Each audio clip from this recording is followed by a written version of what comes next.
तत्सवितुर्वरेण्यं भर्गो देवस्य धीमहि धियो यो नः प्रचोदयात्।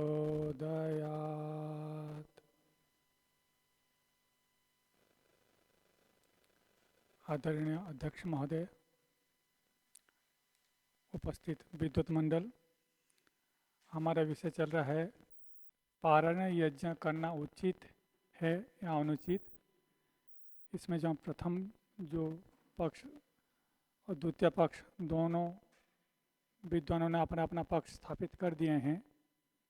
अभी वर्तमान में वक्ताओं के आपस की चर्चा का काल है, तो मैं जो प्रथम वक्ता हैं आचार्य करमवीर जी को आमंत्रित करता हूं।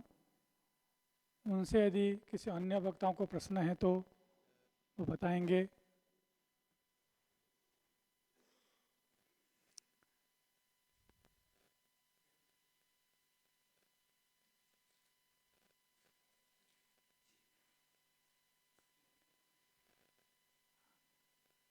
आचार्य करमवीर जी से किन किन को पूछना है?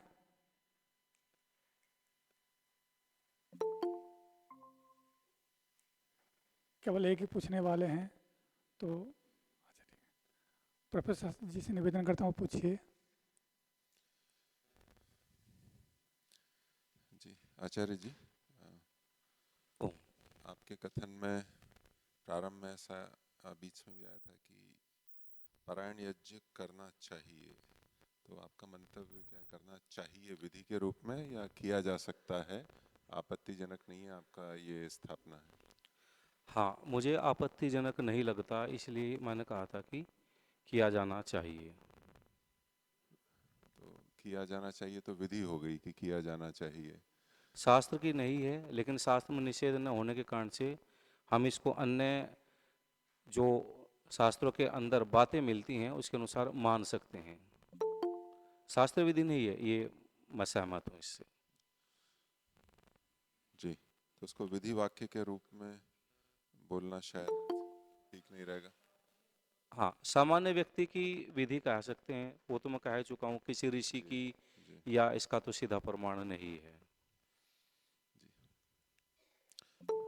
आपने अपने लेख में और मंतव्य में जी मंत्रों के विनियोग के ऊपर कुछ लिखा है और बोला भी है।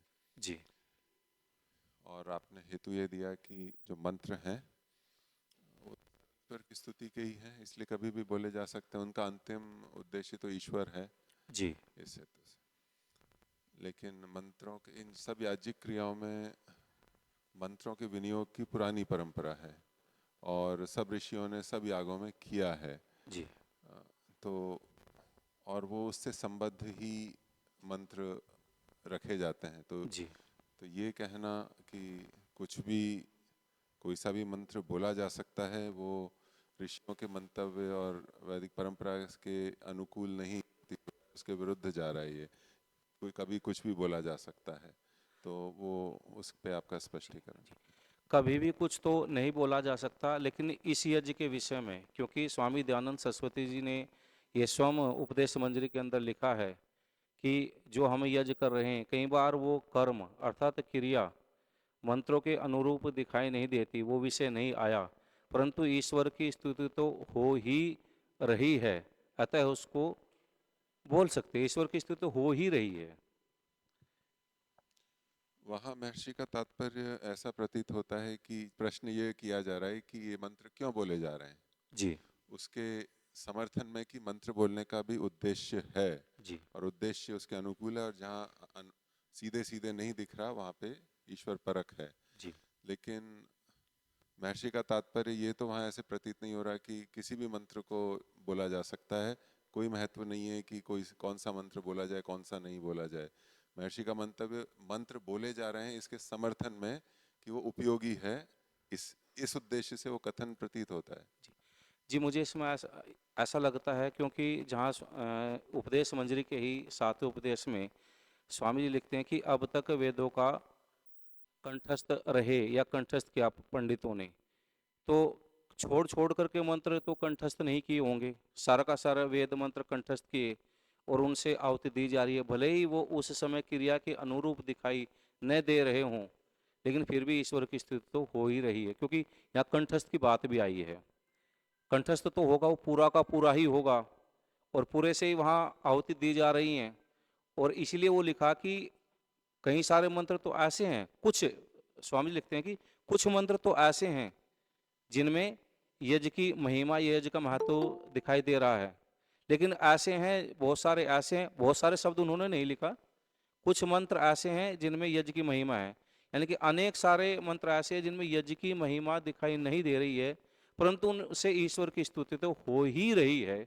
ये उनका जोर दे करके बल है। ये नहीं तो स्वामी जी को ये बात लिखने की आवश्यकता ही नहीं होती कि कुछ मंत्रों में ही यज्ञ का महत्व दिखाई देता है। बहुत सारों में नहीं देता, लेकिन फिर भी वो कह रहे हैं कि उससे ईश्वर की स्तुति तो हो ही रही है।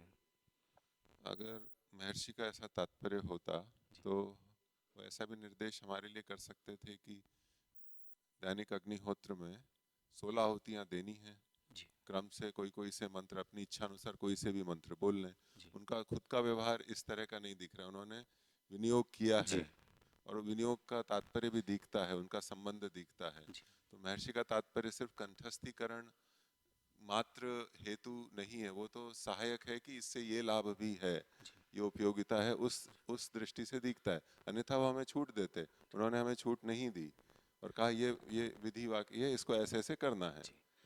लेकिन यदि ऐसा ही होता तो वेद की महिमा में या वेद विषय विचार आदि में इस बात को रख सकते थे।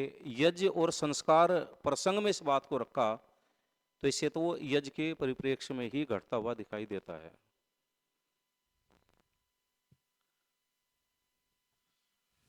उस ऊपर आपने वेदी निर्माण और 2 लाख आहुतियां इत्यादि इत्यादि जी जो प्रकरण दिया, वो एक तो पुस्तक है संस्कार विधि। जी तो हमें पुस्तक का उद्देश्य क्या है ये भी स्पष्ट होना चाहिए, वो संस्कार विधि में है। जी और वहाँ सामान्य प्रकरण में के प्रारंभ में महर्षि लिखते हैं नीचे की हुई लिखी हुई क्रिया सब संस्कारों में करनी चाहिए। जी तो ये प्रकरण संस्कारों का है, ना कि सामान्य अग्निहोत्र का, ना विशेष यागों का। ठीक है जी संस्कारों में बहुत अधिक आहुतियां जिस जिस भी संस्कार में हो सकती हैं, होती हैं, प्रावधान होगा उसकी व्यवस्था प्रकरण में ये सब लिखा हुआ है कि इतना बड़ा हो सकता है। जी तो वो सामान्य अग्निहोत्र का प्रकरण भी नहीं है और विशेष संस्कारों में अधिक आहुतियां हो सकती हैं। जी तो उस दृष्टि से यहाँ प्रयोजन सिद्ध हो रहा है। यागों की दृष्टि से ये उन्होंने कुंड निर्माण की विधि बताई हो ऐसा लगता नहीं है, क्योंकि प्रकरण वो है नहीं। जी। लेकिन मुझे ऐसा लगता है किसी संस्कार में ऐसा विधान नहीं होगा कि 2 लाख तक आहुति दी जावे। 2 लाख तक आहुति क्या किसी संस्कार में संभव है? 2 लाख तो वेद पारायण में भी संभव नहीं है।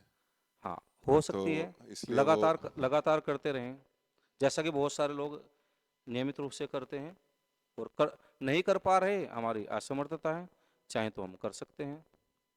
जो थोड़े एक बात के लिए बताऊं मैं आपको, गुरुकुल मंझावली में लगभग 1 करोड़ आहुतियों से यज्ञ किया गया। 6 महीने तक वो यज्ञ चला था, लगातार चला था।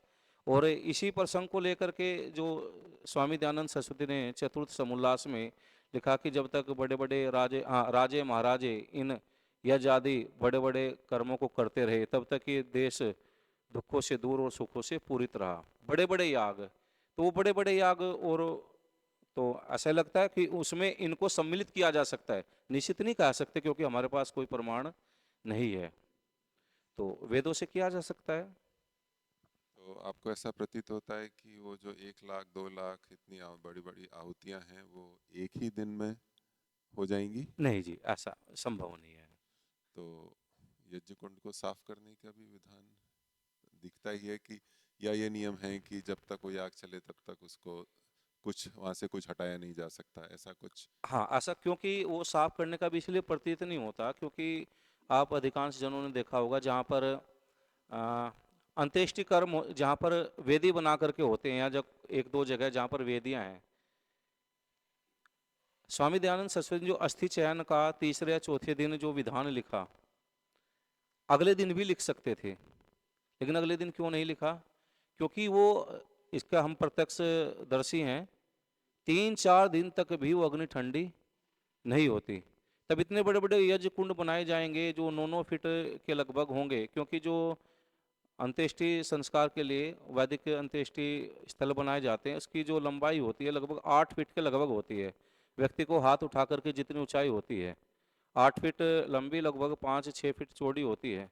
तो उसकी अग्नि ही लगभग चौथे दिन जाकर के ठंडी होती है, और कई बार तो चौथे दिन भी पानी डाल करके ठंडी करके तब अस्थि चयन करते हैं। जो 9 फीट होगी और चौरस होगी उसकी अग्नि तो कई दिन में ठंडी होगी, उसको प्रत्येक दिन शुद्ध करना ऐसा नहीं लगता कि वो प्रत्येक दिन शुद्ध हो सके अग्नि उष्णता अधिकता के कारण से। जो भी आपने वक्तव्य दिया अस्थि चयन का, वो यहाँ संदर्भ में नहीं जी, आता, क्योंकि मुझे वहाँ स्वीकार है। वहाँ कुछ निकाला जा रहा है, उसको इकट्ठा किया जा रहा है। यहाँ ऐसी कोई आवश्यकता है नहीं, आसानी से निकाला जा सकता है, तो वो हेतु यहाँ लगाएं वो ठीक प्रतीत नहीं जी, होता। आसानी से तो नहीं निकलेगा, प्रत्येक दिन आसानी से तो नहीं निकल सकता। जो जिसमें इतना घी, इतनी सामग्री और इतनी आहुति दी गई, आसानी से तो नहीं निकल सकता, कठिनाई से निकाल सकते हैं। आपने प्रमाण के रूप में गर्भाधान संस्कार का मंत्रों को, जी, मंत्रों का कहा। उस प्रमाण तो नहीं कह सकता उसमें, लेकिन ये दिखाने के लिए कि कुछ मंत्र ऐसे होते हैं जिनका सीधा असंबद्ध, सीधा संदर्भ नहीं दिखाई देता, लेकिन फिर भी में वहां पर मंत्र दिए गए हैं। मेरा प्रश्न उसी पे है। और जी, आपने उस कथन में कहा था जैसे स्त्री की मानसिक पवित्रता, जी, मानसिक शांति इत्यादि से जी, संबंधित मंत्र हैं और वो गर्भाधान जी, से संबंधित नहीं है। जी, तो ये बात थोड़ी जची नहीं, हमें लगा कि वो सीधे सीधे गर्भाधान की प्रक्रिया से संबंधित हैं ही, जी, क्योंकि वहाँ स्त्री की शांत स्थिति की तरफ संकेत किया जा रहा है और जी, गर्भाधान की प्रक्रिया शांत मनोस्थिति में हो। जी। तो ये जो आपने कहा वो संबंध नहीं है, वो उचित नहीं लग रहा, वो तो सीधे सीधे संबंधित दिख रहे हैं। ऐसा इसलिए मैंने अंत्येष्टि का भी दिया था उदाहरण। अंत्येष्टि में कई सारे मंत्र ऐसे हैं जिनका सीधा अंत्येष्टि से कोई संबंध नहीं दिखा गया। भावार्थ में स्वामी दयानंद सरस्वती लिखते हैं कि मन वचन, मैं 1 मिनट आपके सामने बताता हूँ।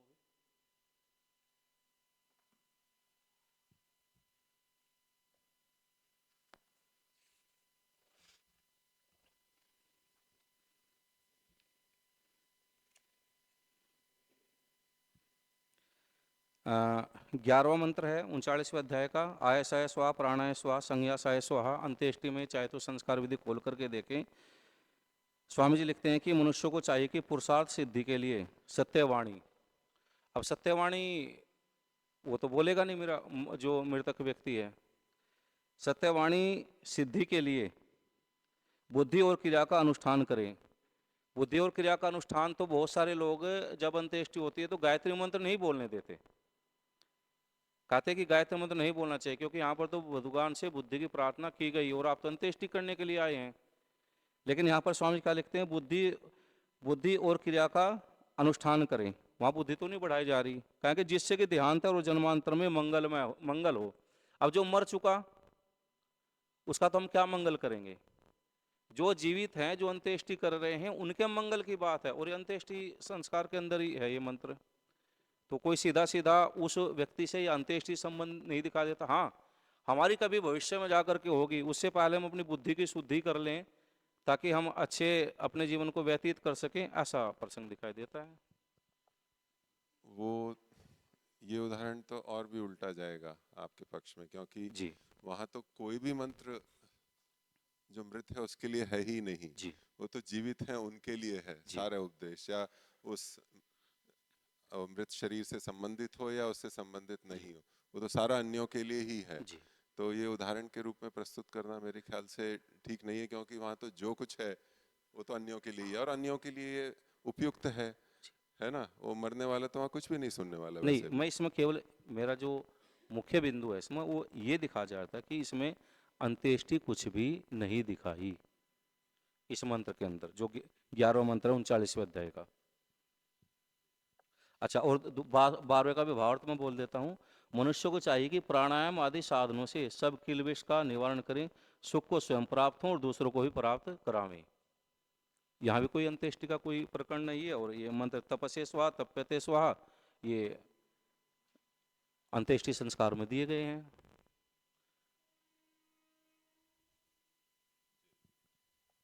मेरा अगला प्रश्न है, आपने एक महर्षि दयानंद सरस्वती उपदेश मंजरी सप्तम उपदेश अश्वमेध यज्ञ को जी प्रमाण के रूप में प्रस्तुत किया कि अश्वमेध है क्या, तो आपने कहा आज्यम। जी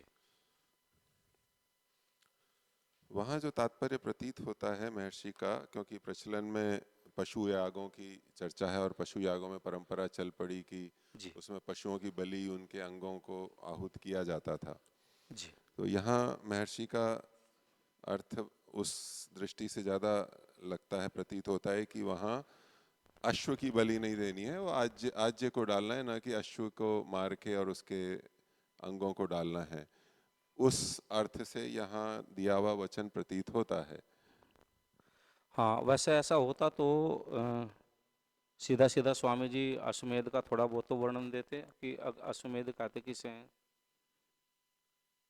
यहाँ तो अग्नि को अश्व का है और मेध को आज्य अर्थात घी का है। और अश्वमेध यज्ञ तो अन्यत्र महर्षि ने संकेत किया ही है कि जैसा जैसा ब्राह्मण इत्यादि ग्रंथों में श्रौत सूत्रों में वो है, वैसा वैसा वहाँ देख लें, जी तो उनका संकेत तो स्पष्ट है कि वो किस दिशा में बात कर रहे हैं। तो इसलिए ये कहना कि अश्वमेध का महर्षि को पता नहीं था अश्वमेध होता क्या है, नहीं, और ये मेरा तात्पर्य नहीं है किसी कि और पता एक नहीं मैं था। अपना प्रश्न पूरा कर लूं कि और वो किसी और अश्वमेध की चर्चा कर रहे हैं, ऐसा महर्षि इतना ऐसा प्रयोग करेंगे उसकी संभावना कम ही है। जी देखो आप इसमें तो क्या कहते हैं, अश्वमेध अर्थात अग्नि में घी डालना, इतना ही अर्थ है। मैं ये नहीं कह रहा कि दूसरा अश्वमेध नहीं होता या स्वामी जी को पता नहीं था, लेकिन यहाँ जो स्वामी जी लिख रहे हैं स्वामी की, इतना ही अर्थ है। तब तो हम अग्निहोत्र के लिए भी लिख सकते हैं कि अश्वमेध कर रहे हैं, आपका हेतु अगर माना जाए। कोई भी यह यज्ञ हम करेंगे जी अग्निहोत्र सहित, उसको हम कहेंगे मैंने तो अश्वमेध किया, और वो सत्य सिद्ध होगा इस प्रमाण के अनुसार। ये तो देखो मैं नहीं कह सकता पूरा, लेकिन जो स्वामी जी का है मैं उसी विषय में बोल रहा हूँ। जी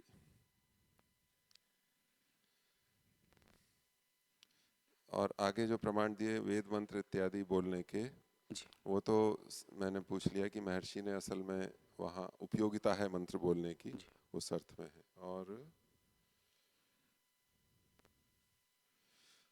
और आपने अपने वक्तव्य में कहा कि इससे वेदों की रक्षा होती है।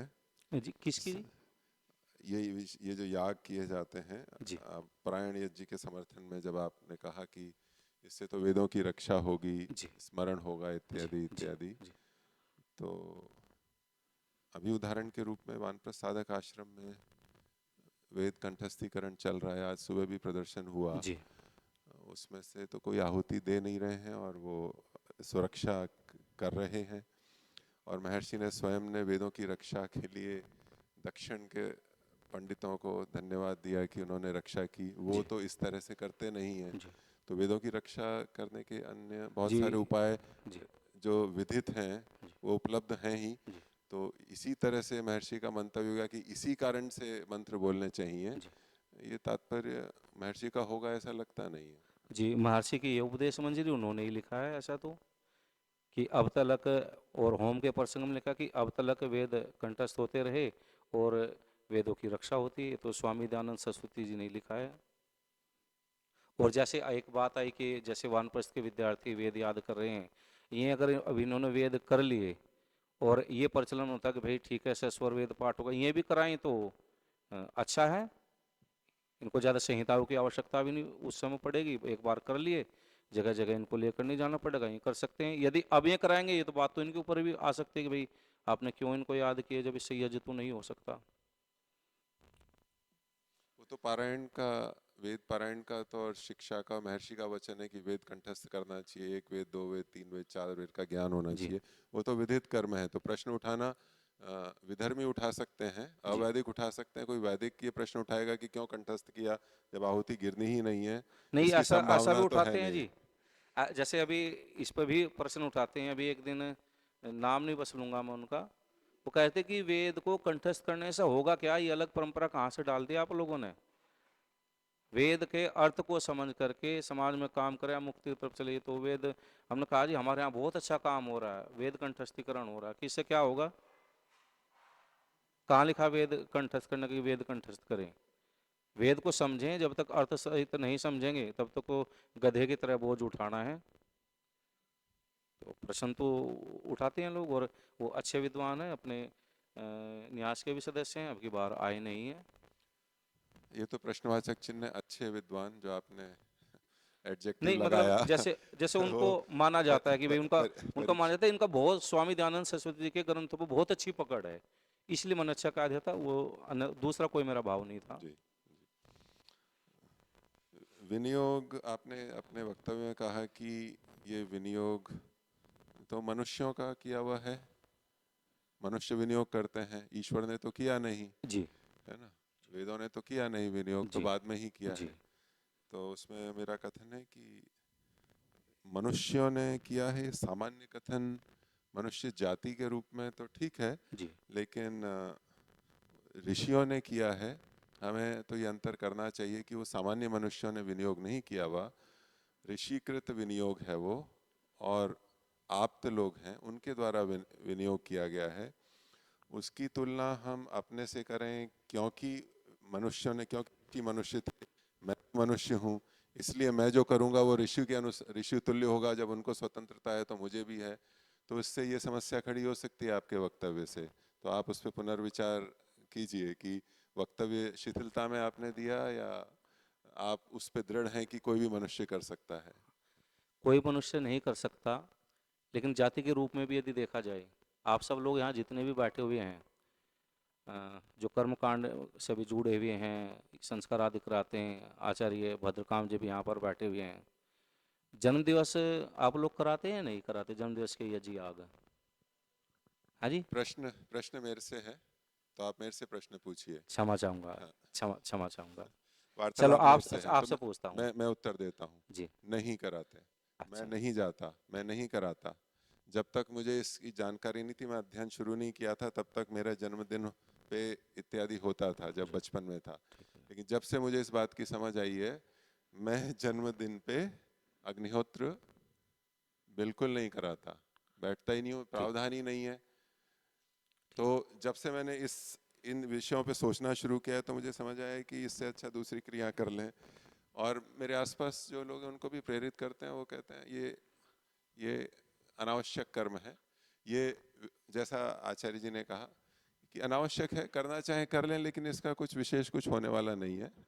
तो उस दृष्टि से मैं तो नहीं करता। अच्छा। अब जैसे आर्य पद्धति पुस्तक, आप उसको मानते हैं कि आर्य पद्धति जो पुस्तक है जिसमें आर्यों के पर्व हैं, उसको आप मानते हैं? नहीं, मैं उसे कोई विशेष प्रमाणिक नहीं मानता। वो हैं लिखे हुए, करने में प्रचलित हैं, बहुत कुछ की जाती है। मैं मैं उसको प्रमाणिक नहीं मानता, ठीक है। और मैं उसके अनुसार करने का प्रयास नहीं करता। जो कर रहे हैं ठीक है, वो करना चाहिए, इस रूप में मैं कभी नहीं कहूँगा ठीक है कर रहे हैं। अब केक काटने की तुलना में ठीक है, ठीक। चलो केक से बचे, कि कोक पेप्सी पिलाने से बचे, ये कर रहे हैं ठीक है। नहीं, अवैधिक है मानते इसको या वैदिक मानते हैं? ऋषिकृत नहीं है, ऋषिकेश में। और विधि नहीं कर सकते, हमें विधि नहीं करनी चाहिए उसकी। वो क्रिया हो रही है, ठीक है, मौन रहे हैं, उससे अच्छा प्रस्तुत नहीं कर पा रहे हैं तो मौन रह गए, तो लेकिन उसकी प्रशंसा तो नहीं करूंगा मैं लेकिन उसकी अप्रशंसा ही करूंगा। और संकेत तो मैं करता हूँ कि ये लेकिन जैसे आपने कहा भी कि मौन रहता हूँ, मौन भी तो कई अंशों पे स्वीकृति का लक्षण हो जाता है। मौन रहना भी। नहीं, ये मौन जो स्वीकृति का लक्षण है वो सामान्य व्यवहार में ठीक है। नीति शास्त्रों का वचन है कि मौन हो जाना चाहिए। स्वामी सत्यपति जी भी का भी यही मंतव्य था कि मूर्खों से सर नहीं फेरना चाहिए, और अपना सामर्थ्य देख के सर फेरना चाहिए। तो ये मौन जो स्वीकृति का लक्षण है वो कोई बहुत प्रामाणिक वचन नहीं है। हाँ, सामान्य वार्तालाप में कहा जाता है, उपयोगी है, उस दृष्टि से देखा जाए कोई प्रामाणिक वचन नहीं है कि मौन स्वीकृति का लक्षण है। अच्छा, इससे कुछ हानि है या लाभ है? वैसे प्रश्न मेरे हैं, आप मेरे से प्रश्न पूछ रहे हैं। प्रश्न ठीक मुझे है। पूछना है और उत्तर आपको देना है। ठीक। मैं वहां आऊंगा तब आप मेरे से ये प्रश्न ठीक पूछिएगा। ठीक है जी ठीक है। जी। मुझे अभी इतना ही पूछना था। धन्यवाद।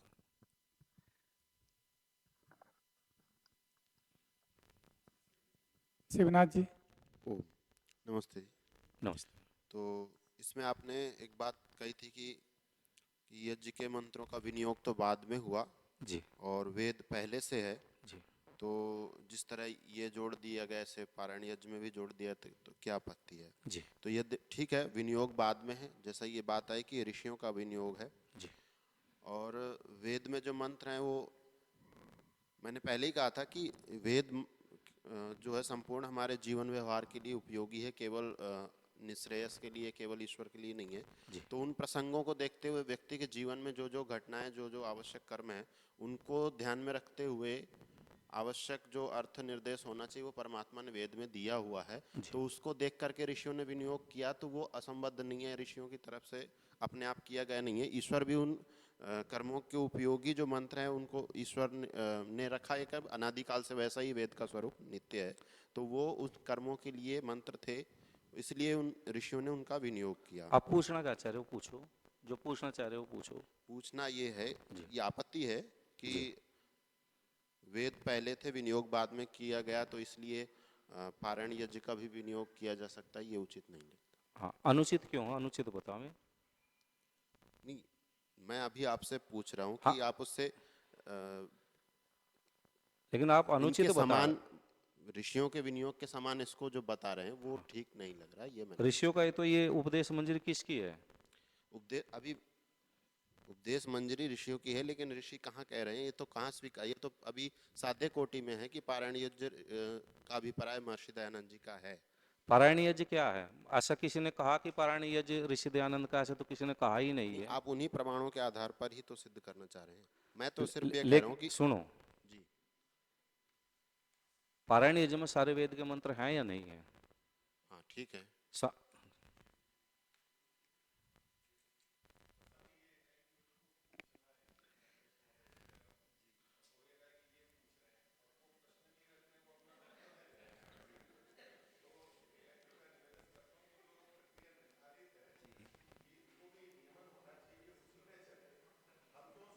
जी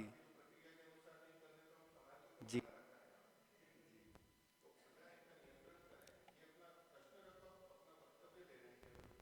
जी नहीं जी ध्यान ठीक है, रखूंगा जी। ठीक, जी जी ठीक है। तो ये आपने जो उपदेश मंजरी वाला इसमें दिया, वो उसमें एक प्रश्न है जिसको अग्निहोत्र के विषय में आपने कहा कि हाथों से होमादि द्रव्यों की व्यवस्था करने में लगाया, तब मुंह खाली न रहे, परमेश्वर की स्तुति प्रार्थना मुंह से होती रहे, इसलिए पहले के ऋषि लोग वेद मंत्र बोलते थे। तो इस बात को भी आपने रखा। तो मेरा इसमें प्रश्न है, तो क्या इस कथन से आप ऐसा निकाल रहे हैं कि ऋषि लोग वेद मंत्र बोलते थे और वेद मंत्र बोलते हुए वेद मंत्र पूर्वक इस तरह अग्निहोत्र करते थे पूरे वेद का, क्या आप ऐसा मानते हैं? जी आगे इसमें कंठस्थ लिखा हुआ है। कंठस्थ लिखा हुआ है, ठीक है। तो मैं यही पूछना चाह रहा हूँ, क्या आप इससे ये मानते हैं जी कि पारायण यज्ञ के रूप में उसको करते थे? पारायण यज्ञ नाम तो नहीं था, नहीं, मतलब जिस स्वरूप में वही आपने, मानता हूँ, वही मानता हूँ। ठीक है।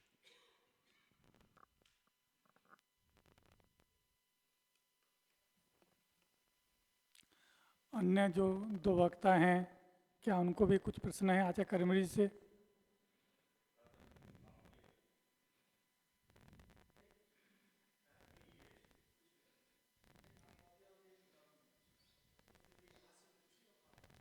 पूछ सकता हूँ इसे?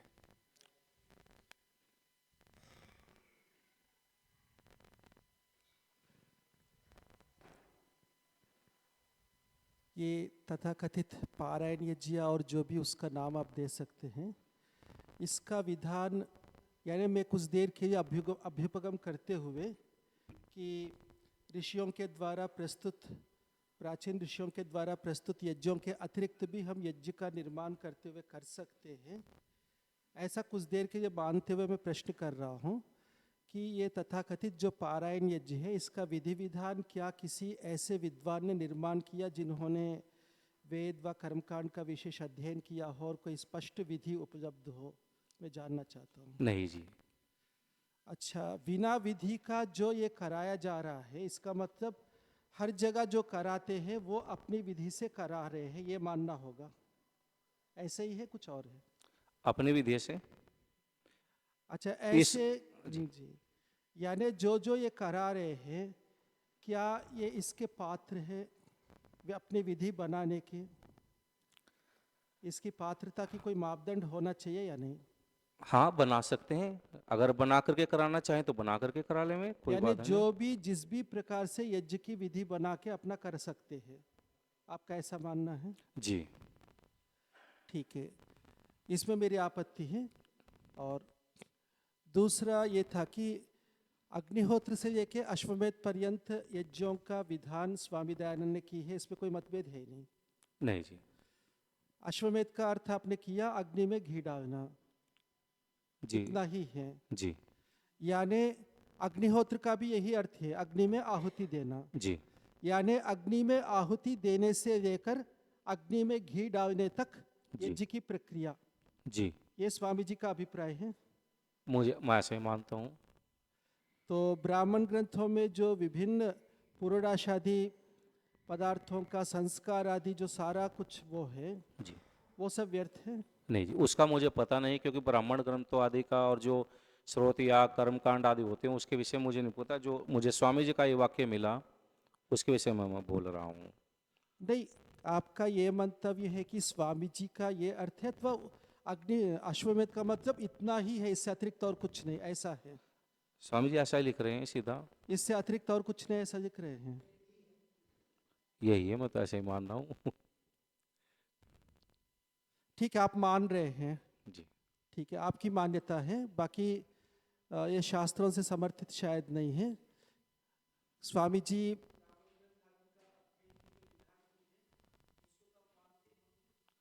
जी।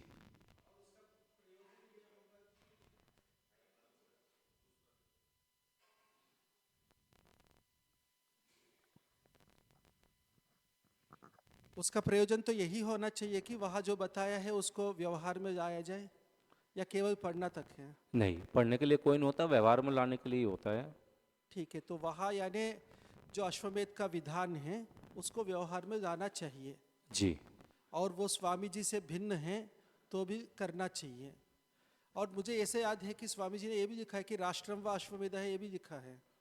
जी, राष्ट्रम व अश्वमेध इसमें नहीं लिखा, कहीं और लिखा हो। लिखा है, सत्यात प्रकाश में लिखा है। सत्या प्रकाश में होगा, इसमें उपदेश मंजिल में नहीं, सत्या तो इन प्रकाश में। दोनों को जोड़कर आप कैसे अर्थ करेंगे? दोबारा बोलें। इन दोनों बातें स्वामी दयानंद की हैं। जी। राष्ट्रम हवा अश्वमेध, जी। और फिर अश्व जो है अग्नि है और मेध जो है घी है, इन तीनों बातों को लेकर है, तो सब अश्वमेध संबंधी ही व्याख्या है। जी।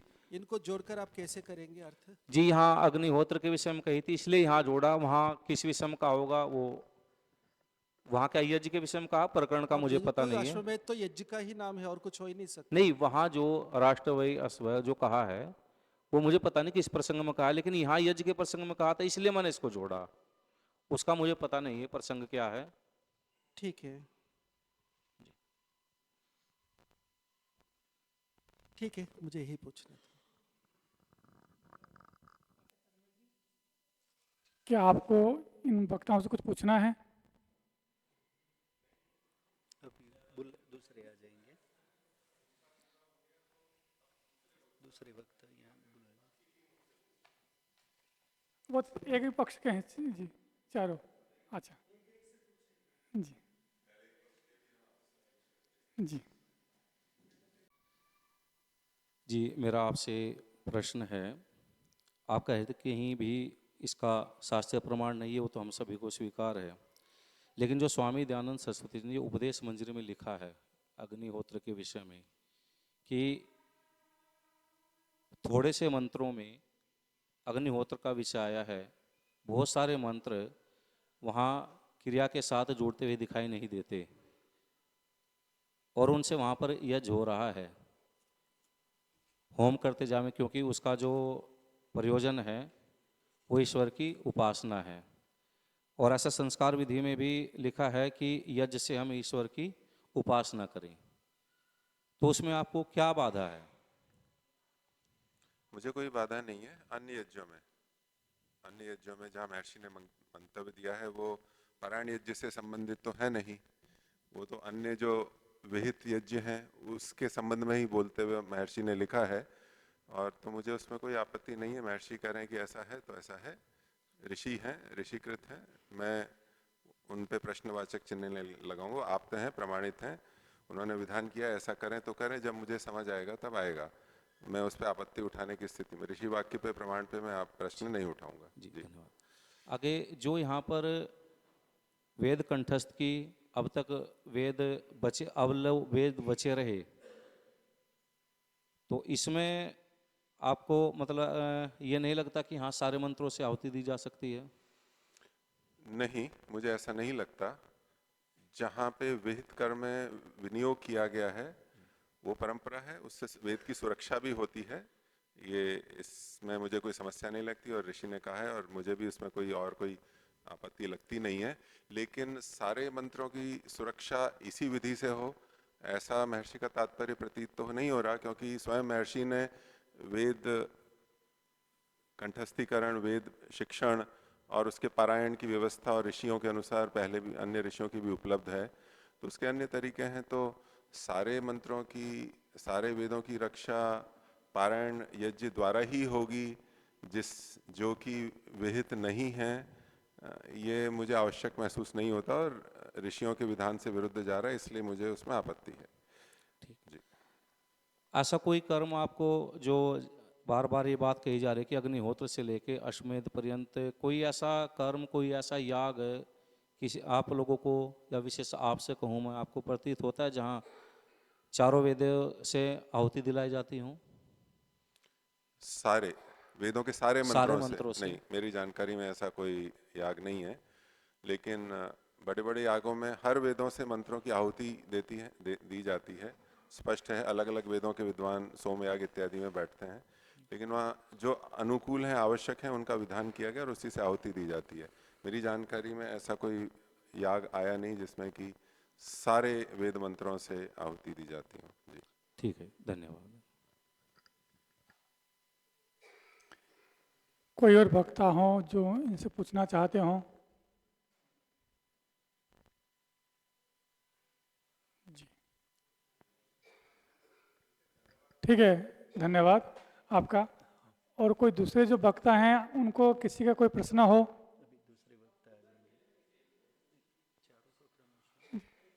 शिवनाथ जी आइए।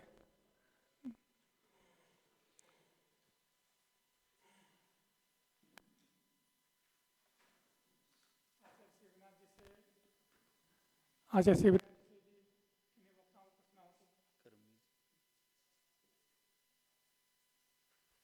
अच्छा करमीर जी।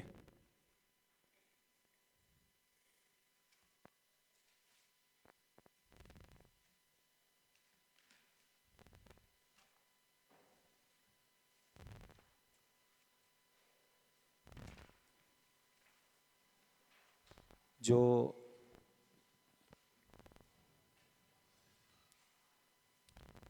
ठीक है, कुछ ऐसा मुझे विशेष नहीं पूछना, क्योंकि बहुत सारी बातें आ ही गई हैं, लगभग वही बातें थी। जी, अन्य जो वक्ता हैं ये तो पूछना चाहें?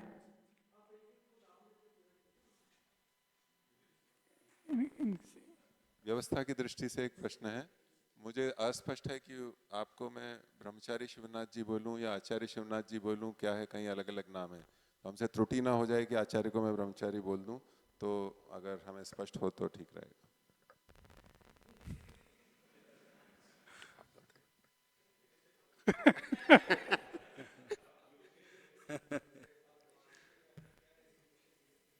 तो अध्ययन की दृष्टि से तो मेरा व्याकरणाचार्य और निरुक्ताचार्य हो चुका है, और दर्शनाचार्य 5-6 महीने में हो जाएगा। बाकी आप लोगों की इच्छा है। हाँ हाँ बिल्कुल, ठीक है। आपसे किसी को कोई प्रश्न हो? दो जो वक्ता हैं? नहीं, नहीं, ये तो बाद में आएगा जी, बाद में बैठ जाइए आप। धन्यवाद जी। आचार्य शिवनाथ जी। आचार्य रविंद्र जी।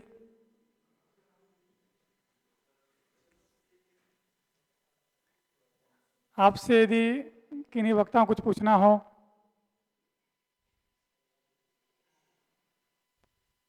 जी, आचार्य जी ने एक बात कही थी कि विधि और निषेध न होने के कारण से इसको करने में तो कोई आपत्ति नहीं है, पर नाम यदि इसका यज्ञ रखते हैं तो ये पाप है। अच्छा जी, ऐसा बोला था आपने? जी हाँ। तो जब इसमें आपत्ति भी नहीं है तो इसमें पाप क्या हो गया, थोड़ा सा ये समझ में नहीं, नहीं मैं आया। दो बातें अलग अलग हैं। एक तो नाम जो यज्ञ देना है, बस इतना, क्योंकि वो यज्ञ है ही नहीं और उसको नाम यज्ञ देना ये पाप है। यानी पाप का मतलब झूठ है, झूठ पाप है। मैं तो आचार्य यज्ञ से क्यों नहीं है आप पूछ सकते हैं। आचार्य जी से ये पूछना चाहूँगा कि यज्ञ की क्या परिभाषा है? यज्ञ की परिभाषा कात्यायन श्रोत सूत्र में द्रव्यम द्रव्यम देवता त्याग है, यज्ञ है कहा है। किसी देवता के उद्दिष्ट द्रव्य का त्याग, और त्याग यजमान करता है और उस समय देवता का स्मरण मन में करता है। मैं आचार्य से पूछना चाहूँगा कि क्या जो इतने वेद मंत्र हैं चारों वेदों के, उनमें कहीं देवता का नाम नहीं आता इनमें? समझ में नहीं आया, दोबारा पूछेंगे। चारों वेदों से या एक वेद से जो कोई पारायण यज्ञ किया जाता है, जी, उन मंत्रों के अंदर कोई देवता आता है या नहीं आता? नहीं, प्रत्येक मंत्र की अपनी देवता होगी, एक या अनेक भी। हाँ, तो उसके लिए जो वहाँ पर बोल करके आहुति दी जा रही है, तो वो यज्ञ की परिभाषा में आएगा या नहीं आएगा? नहीं आएगा, क्योंकि उस देवता के उद्दिष्ट द्रव्य का जो त्याग है वो विधान ऋषियों ने की है, कैसे करना चाहिए, अपनी मनमानी नहीं है। जैसे आप किसी एक जो अपना दैनिक अग्निहोत्र होता है उसमें किसी एक मंत्र के विषय में बतावें कि इसमें जो देवता था उसके लिए ये उद्दिष्ट करके आहुति दी गई। किसमें आपको चाहिए? दैनिक अग्निहोत्र में। जी, दैनिक अग्निहोत्र को भी हम यज्ञ कह सकते हैं। अब ऐसे होत्र है, यज्ञ उस दृष्टि से नहीं है। अच्छा, तो ये भी यानी कि यज्ञ नहीं है। जी, यज्ञ और होत्र दो अलग चीज माने गए हैं। तो यदि आचार्य जी हम इसको वेद पारायण होत्र कहें तो इसमें कोई आपत्ति होगी? अब ठीक है, होत्र कोई ऐसा शब्द नहीं है, आप कर सकते हैं, पर अंत में जाकर वही होगा, पाप तो नहीं होगा पर पुण्य भी नहीं होगा। आप यदि वहाँ ये कहेंगे अपनी व्याख्यान में एक बहुत पवित्र कार्य है, इससे पुण्य मिलता है, तो वो झूठ होगा। अच्छा, जब होत्र हम करते हैं जी, तो उसमें कैसे पुण्य बनता है और इसमें कैसे पुण्य नहीं बनेगा? जो शास्त्र विहित कर्म है उसको करने से पुण्य मिलता है, जो शास्त्र विरुद्ध कर्म है उसको करने से पाप मिलता है। जो कर्म शास्त्र में ना तो विधान है ना निषेध है, उसको करने पर ना पुण्य मिलेगा ना पाप मिलेगा। जब हम देवता को उद्दिष्ट करके उसके लिए द्रव्य को आहूत कर रहे हैं, नहीं, उसका उत्तर मैंने दिया था, उसका विधान जो है केवल ऋषि कर सकते हैं। जी मैं केवल जानकारी के लिए पूछना चाहता हूँ। जी, और जो वो अग्नि में दहन होकर के जो भी वातावरण को शुद्ध करता है या मंत्र को बोलते समय जो अंतःकरण की पवित्रता जो लिखी है, इसको मैंने स्वीकार किया था कि ये पुण्य कर्म है, उसका पुण्य फल मिलेगा। तो जब जो होत्र में मंत्र नहीं दिए गए हैं लेकिन पारायण के माध्यम से उन मंत्रों को बोल करके द्रव्य का त्याग किया जा रहा है, और उससे मैं नहीं समझता कि जो होत्र जिसको आप मानते हैं उसमें मंत्र के माध्यम से जो द्रव्य डाल करके जो उसकी भौतिक प्रक्रिया होगी या अंतःकरण की शुद्धि की प्रक्रिया होगी, और दूसरे मंत्र से बोल करके वही आहुति दी जा रही है, वही द्रव्य का त्याग किया जा रहा है, उससे कोई लाभ नहीं होगा। उससे लाभ होगा, इससे लाभ नहीं होगा। इसका मुझे लगता है मैं थोड़ा सा और स्पष्ट कर दूं अपनी बात। एक तो है आप द्रव्य को अग्नि में डाल रहे हैं, जी उससे पर्यावरण की शुद्धि हो रही है, जी और बिना मंत्र बोल के भी आप ये कर रहे हैं, जी तो भी वो पुण्य कर्म है। जी उसको आप यज्ञ कह रहे हैं, नहीं कह रहे हैं, कुछ नहीं, जी आप स्वयं कर रहे हैं, मशीन से करवा रहे हैं, इससे भी कोई मतलब नहीं, आप ये कर रहे हैं वो पुण्य कर्म है। जी पर यानी ये तो मैंने अपने वक्तव्य में भी स्वीकार किया था, ये अवयव कर्म जितने हैं वह सत्संग होता है, उपदेश होता है, पर्यावरण की शुद्धि होती है, सब पुण्य कर्म है। जी इसमें मेरा कोई वो नहीं है, ये तो मेरी स्वीकृत है। जी पर उसमें जो झूठ बोला जाता है जी ये यज्ञ है और यज्ञ का फल अलग है। इसमें थोड़ा सा मुझे स्पष्टीकरण देना है। यज्ञ का फल परोक्ष है, स्वर्ग है। जी और ये जो लोग होते हैं ना, जी देवलोक को मतलब सत्यम वै वेदे देवाः, जो विद्वान लोग हैं जी वो उस परोक्ष फल की कामना करते हुए यज्ञ करते हैं। जी दौर्भाग्यवश स्वामी दयानंद के समय कोई देव नहीं था, सब असुर बैठे हुए थे। जी उनके लिए स्वामी दयानंद को एक प्रत्यक्ष फल, पर्यावरण शुद्धि, सुगंध फैलना इत्यादि, वो देना पड़ा। हमारी शास्त्रीय परंपरा में वो फल नहीं है यज्ञ का। जी ये तो फल जो पर्यावरण शुद्धि आदि जो है ना, जी ये इस प्रकार है कि किसी ने किसी को चंदन का पूरा वन दे दिया और उसने उसको कोयला बना के बेचने लगा। यज्ञ का फल बहुत ऊंचा है, उससे वो वंचित रहेगा। ये कोयला वाला जो लाभ है ना, जी। वो जरूर मिलेगा। तो अगर कोई ऐसा विधान हो, एक कहा कि ऐसा करोगे, शास्त्र में कोई लिखा कि ऐसा करोगे जी, तो आपको मोक्ष की प्राप्ति होगी, मोक्ष नहीं, यज्ञ का जो फल भी, स्वर्ग। जो मैं उदाहरण के लिए कह रहा हूँ, जी। या यज्ञ का फल मिलेगा, यज्ञ का फल भी मोक्ष का, सर्व कामो यजेत, स्वर्ग, जी हाँ, है ना जी? वह मोक्ष नहीं है। ठीक है।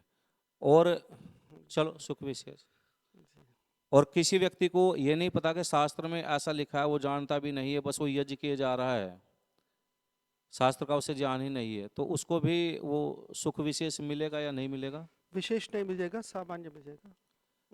जो सुख स्वर्ग कामो मिलेगा, वो यजेत तो मैं वाला कह है, रहा हूँ। जो पर कि वो पहले तो वो यज्ञ नहीं है, वो एक क्रिया है। वो कुछ कर रहे हैं, उससे कुछ अच्छा हो रहा है, उसको अच्छा फल मिलेगा। जी पर शास्त्रों में यज्ञ का जो स्वर्ग बताया है जी वो कुछ अलग ही स्तर का वो फल है, जी वो आप नहीं मिलेगा। जी आप कुछ बताएंगे उसके विषय में? उसके विषय में तो उपनिषदों में भी है, जैसे वो तैत्तिरीय उपनिषद में है ना, ब्रह्मानंद वल्ली, वहाँ कुछ चर्चा है इसकी। जो एक चक्रवर्ती राजा है उसका सुख इतना होता है, उससे 10-100 गुना आगे।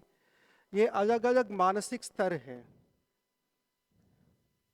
तो उस मानसिक स्तर ऊंचा उठने पर जो आनंद मिलता है वो कुछ लोग आप में से अनुभव किया होगा। साधना करते हुए एक सामान्य स्तर होता है, फिर हमें लगता है कि मुझे अपने ऊपर नियंत्रण आ गया है, अपने भाव मन पर मैं लगाम लगा चुका हूँ। तो पहले की अपेक्षा, जैसे योग दर्शन में कहा है ना, भूमिस्थानिव शैलस्थः सर्वान् प्राज्ञोनुपश्यति, वो तो ठीक है, वो सबसे ऊंची शिखर की बात है। पर उससे पहले भी थोड़ा थोड़ा जैसे ऊपर चढ़ते हैं, नीचे वो देखते हैं तो जैसा मैं अब ऊपर हूँ, वो जो भाव है वो होता है। और अज्ञान में बिना जाने केवल एक पुण्य कर्म कर रहे हैं, उसमें वो नहीं मिलेगा। केवल परोपकार का जो सुख है वो मिलेगा। तो ईश्वर क्या इस चीज को देखता है कि जो जान करके पुण्य कर्म करता है और अज्ञान में पुण्य कर्म करता है, यदि कर्म दोनों के एक हों तो उसमें भेद करेगा? हाँ बिल्कुल, बिल्कुल करेंगे। कैसे?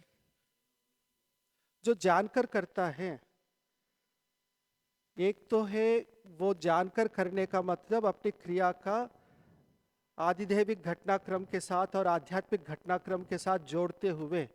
जैसे मैं बता दूं, पौर्णमासी की जो चर्चा है, पौर्णमासी का मतलब है वृत्रवध। इंद्र जो है अग्नि और सोम के सहायता से वृत्र का वध करता है। और दर्शयाग जो है, इंद्र वृत्र के वध करने के बाद वो महेंद्र बन जाता है। वृत्र का वध कर दिया तो महेंद्र बन गया, किंतु थक जाता है, यानी युद्ध करके बहुत थक गया है, तो अब वो जाके छुप जाता है कहीं। स्तर तो ऊंचा हो गया पर शक्ति खत्म हो गई। इससे वह सारना आहुति की बात कही, यानी 15 दिन जो है अपने अंदर वृत्र से लड़ना है, 15 दिन स्वयं को पुष्ट करना है। ये एक आध्यात्मिक जो क्रियाकलाप है उसकी चर्चा दर्श और पौर्णमासी में है। एक यजमान है कि बस कर रहा है, और एक यजमान इस पूरी प्रक्रिया को समझते हुए कर रहा है और अपने अंदर वृत्र को भी मार रहा है और इंद्र को भी पुष्ट कर रहा है, दोनों के फलों में बहुत अंतर होगा। जो वृत्र और महेंद्र हैं, जी जो अपने मन अंतःकरण के हैं, जिनको मार करके कर रहा है, जी जहाँ तक मैं समझता हूँ इसका वे जो अपने मन की जो कलिष्ठ वृत्तियां हैं उन्हें कहना चाहिए या जी कुछ हाँ। और। अगर कोई व्यक्ति इनको जाने बिना भी शुद्ध अंतःकरण से यज्ञ कर रहा है, शुद्ध अंतःकरण से, तो उसको भी वो फल मिलेगा या नहीं मिलेगा जो वृत्र वो और तो मैंने महेंद्र उत्तर करके। दे दिया है इसका, जी। जितना जो मिलेगा वो उत्तर मैंने दे दिया है। तो अंतिम इसको हम पारायण अग्निहोत्र कह सकते हैं, जी वेद पारायणी यज्ञ को पारायण अग्निहोत्र कह सकते हैं। अग्निहोत्र एक यानी शास्त्रीय शब्द है जिसका एक विधि विधान निर्धारित है, जी। उसको ना जोड़ते हुए नया नाम मुझे कोई आपत्ति नहीं है और उसका पुण्यफल भी मिलेगा अपना जितना है, उसमें कोई आपत्ति नहीं है, झूठ भी नहीं होगा। बस यज्ञ ना कहें, क्योंकि जैसे रामदेव जी अपना योग कराते थे, योग के नाम से कुछ कराते थे, बहुत अच्छा कार्य था। समस्या कुछ योग के संबंध में कार्य करने वालों को है ही, जी। क्योंकि योग कुछ और था, वो कन्फ्यूजन हो रहा था, तो ये समस्या आएगी।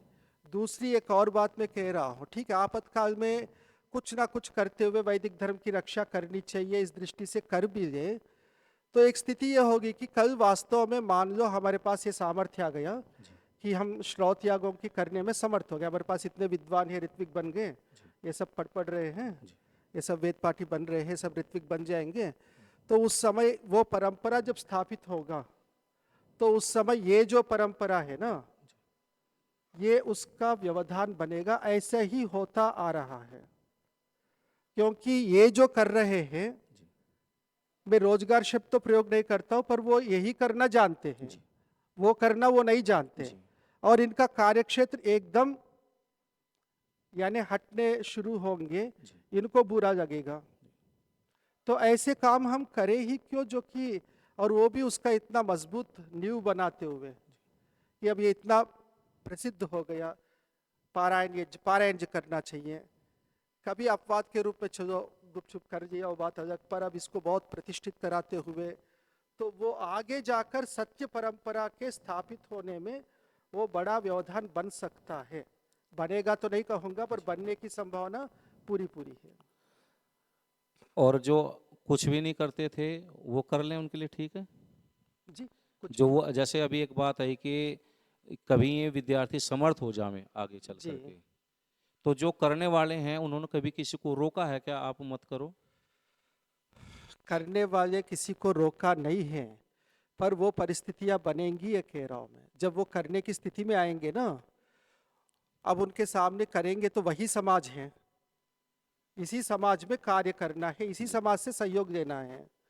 अब नए चीज हम लेके जा रहे हैं जो वास्तव में शास्त्रोक्त है और पहले से कुछ चल रहा है, तो लोग कहेंगे ये क्या है, वो है ना, इस प्रकार की एक समस्या शुरू हो जाएगी। लेकिन जैसा एक दो प्रयत्न हुए जी उनके सामने तो किसी ने कोई समस्या नहीं। बहुत। आचार्य वेदव्रत जी जो छापरा वाले हैं, सोमयाग अपने गुरुकुल में कराया था, एक पूरा आर्य समाज की टोली कि ये पाखंड है करके प्रचार करने में लगे थे। अब नाम लूं मैं? हाँ लेना चाहो, आपको कोई आपत्ति नहीं है तो आप ले लीजिए। क्योंकि वो खुल्ला वो विरोध था, तो नाम लेने में कोई दिक्कत नहीं। वो राजेंद्र विद्यालंकार जी थे, उनकी नेतृत्व में पूरा एक टोली कि ये पाखंड करा रहे हैं अपने यहाँ। और मैं बड़े विचित्र स्थिति में फंसा हुआ था, मैं कुरुक्षेत्र में था और उनसे भी संबंध थे, इनसे भी थे। हालांकि मैं वहाँ गया हूँ और वो सारा उसमें भाग लिया, पर आर्य समाज में ये हुआ था, ये उदाहरण है और ऐसे बहुत होंगे। लेकिन सहयोग अधिकांश ने किया था, विरोध अधिकांश ने किया था। दोनों।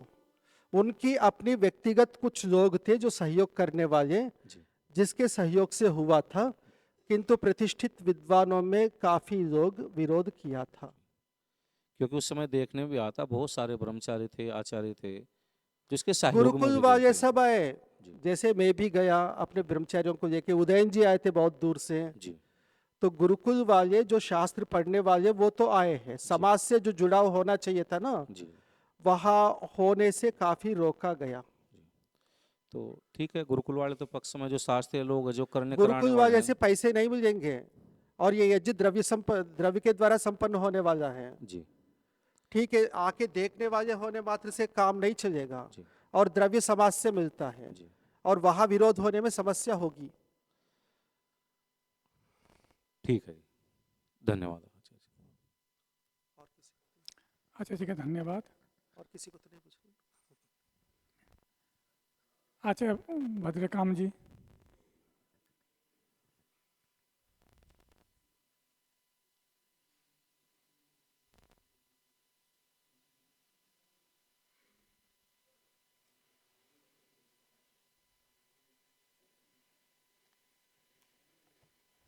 ओम जी।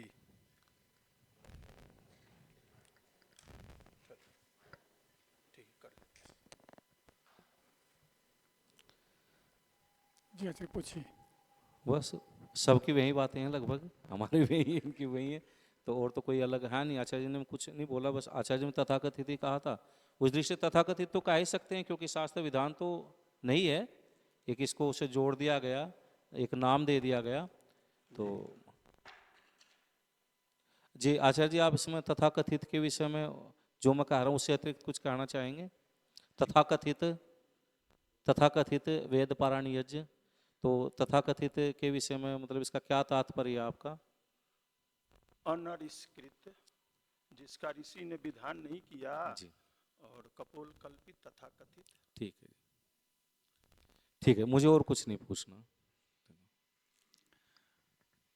वक्ताओं को अभी जैसे आचार्य भद्रकाम जी हैं, इनको किसी को कुछ पूछना हो तो हाँ, श्रोताओं में श्रोताओं से तो बहुत शायद पूछना है। माइक आचार्य आनंद प्रकाश जी को, किनसे? आपसे। अच्छा ठीक है, जी, श्रोताओं को तो बहुत पूछना है। और किसी को कोई पूछना हो? आचार्य आनंद प्रकाश जी।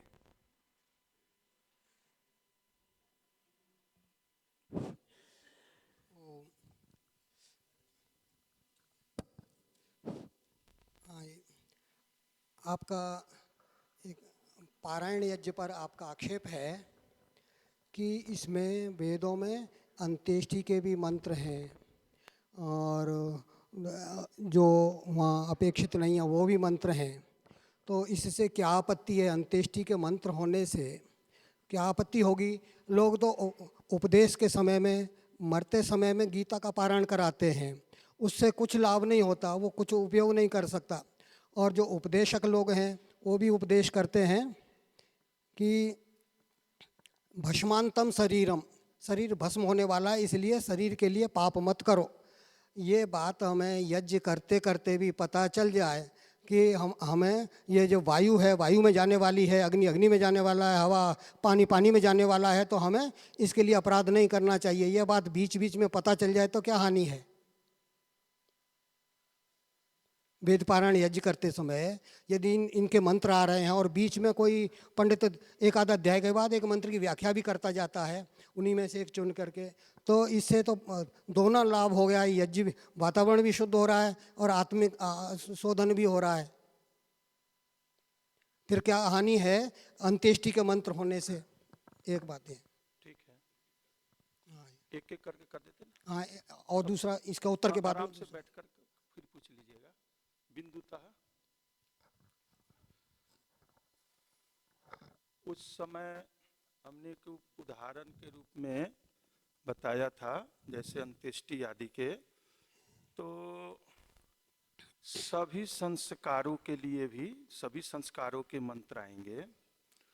तो इसमें मैंने एक बातें कही थी, ऋग्वेदादि भाष्य भूमिका और वेद विषय विचार का।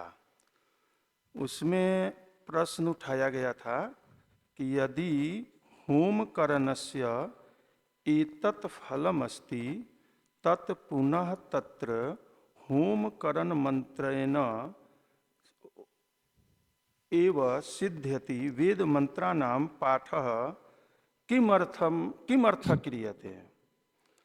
कि होम करने से सारा काम हो जाता, अब जो पीछे बताया था।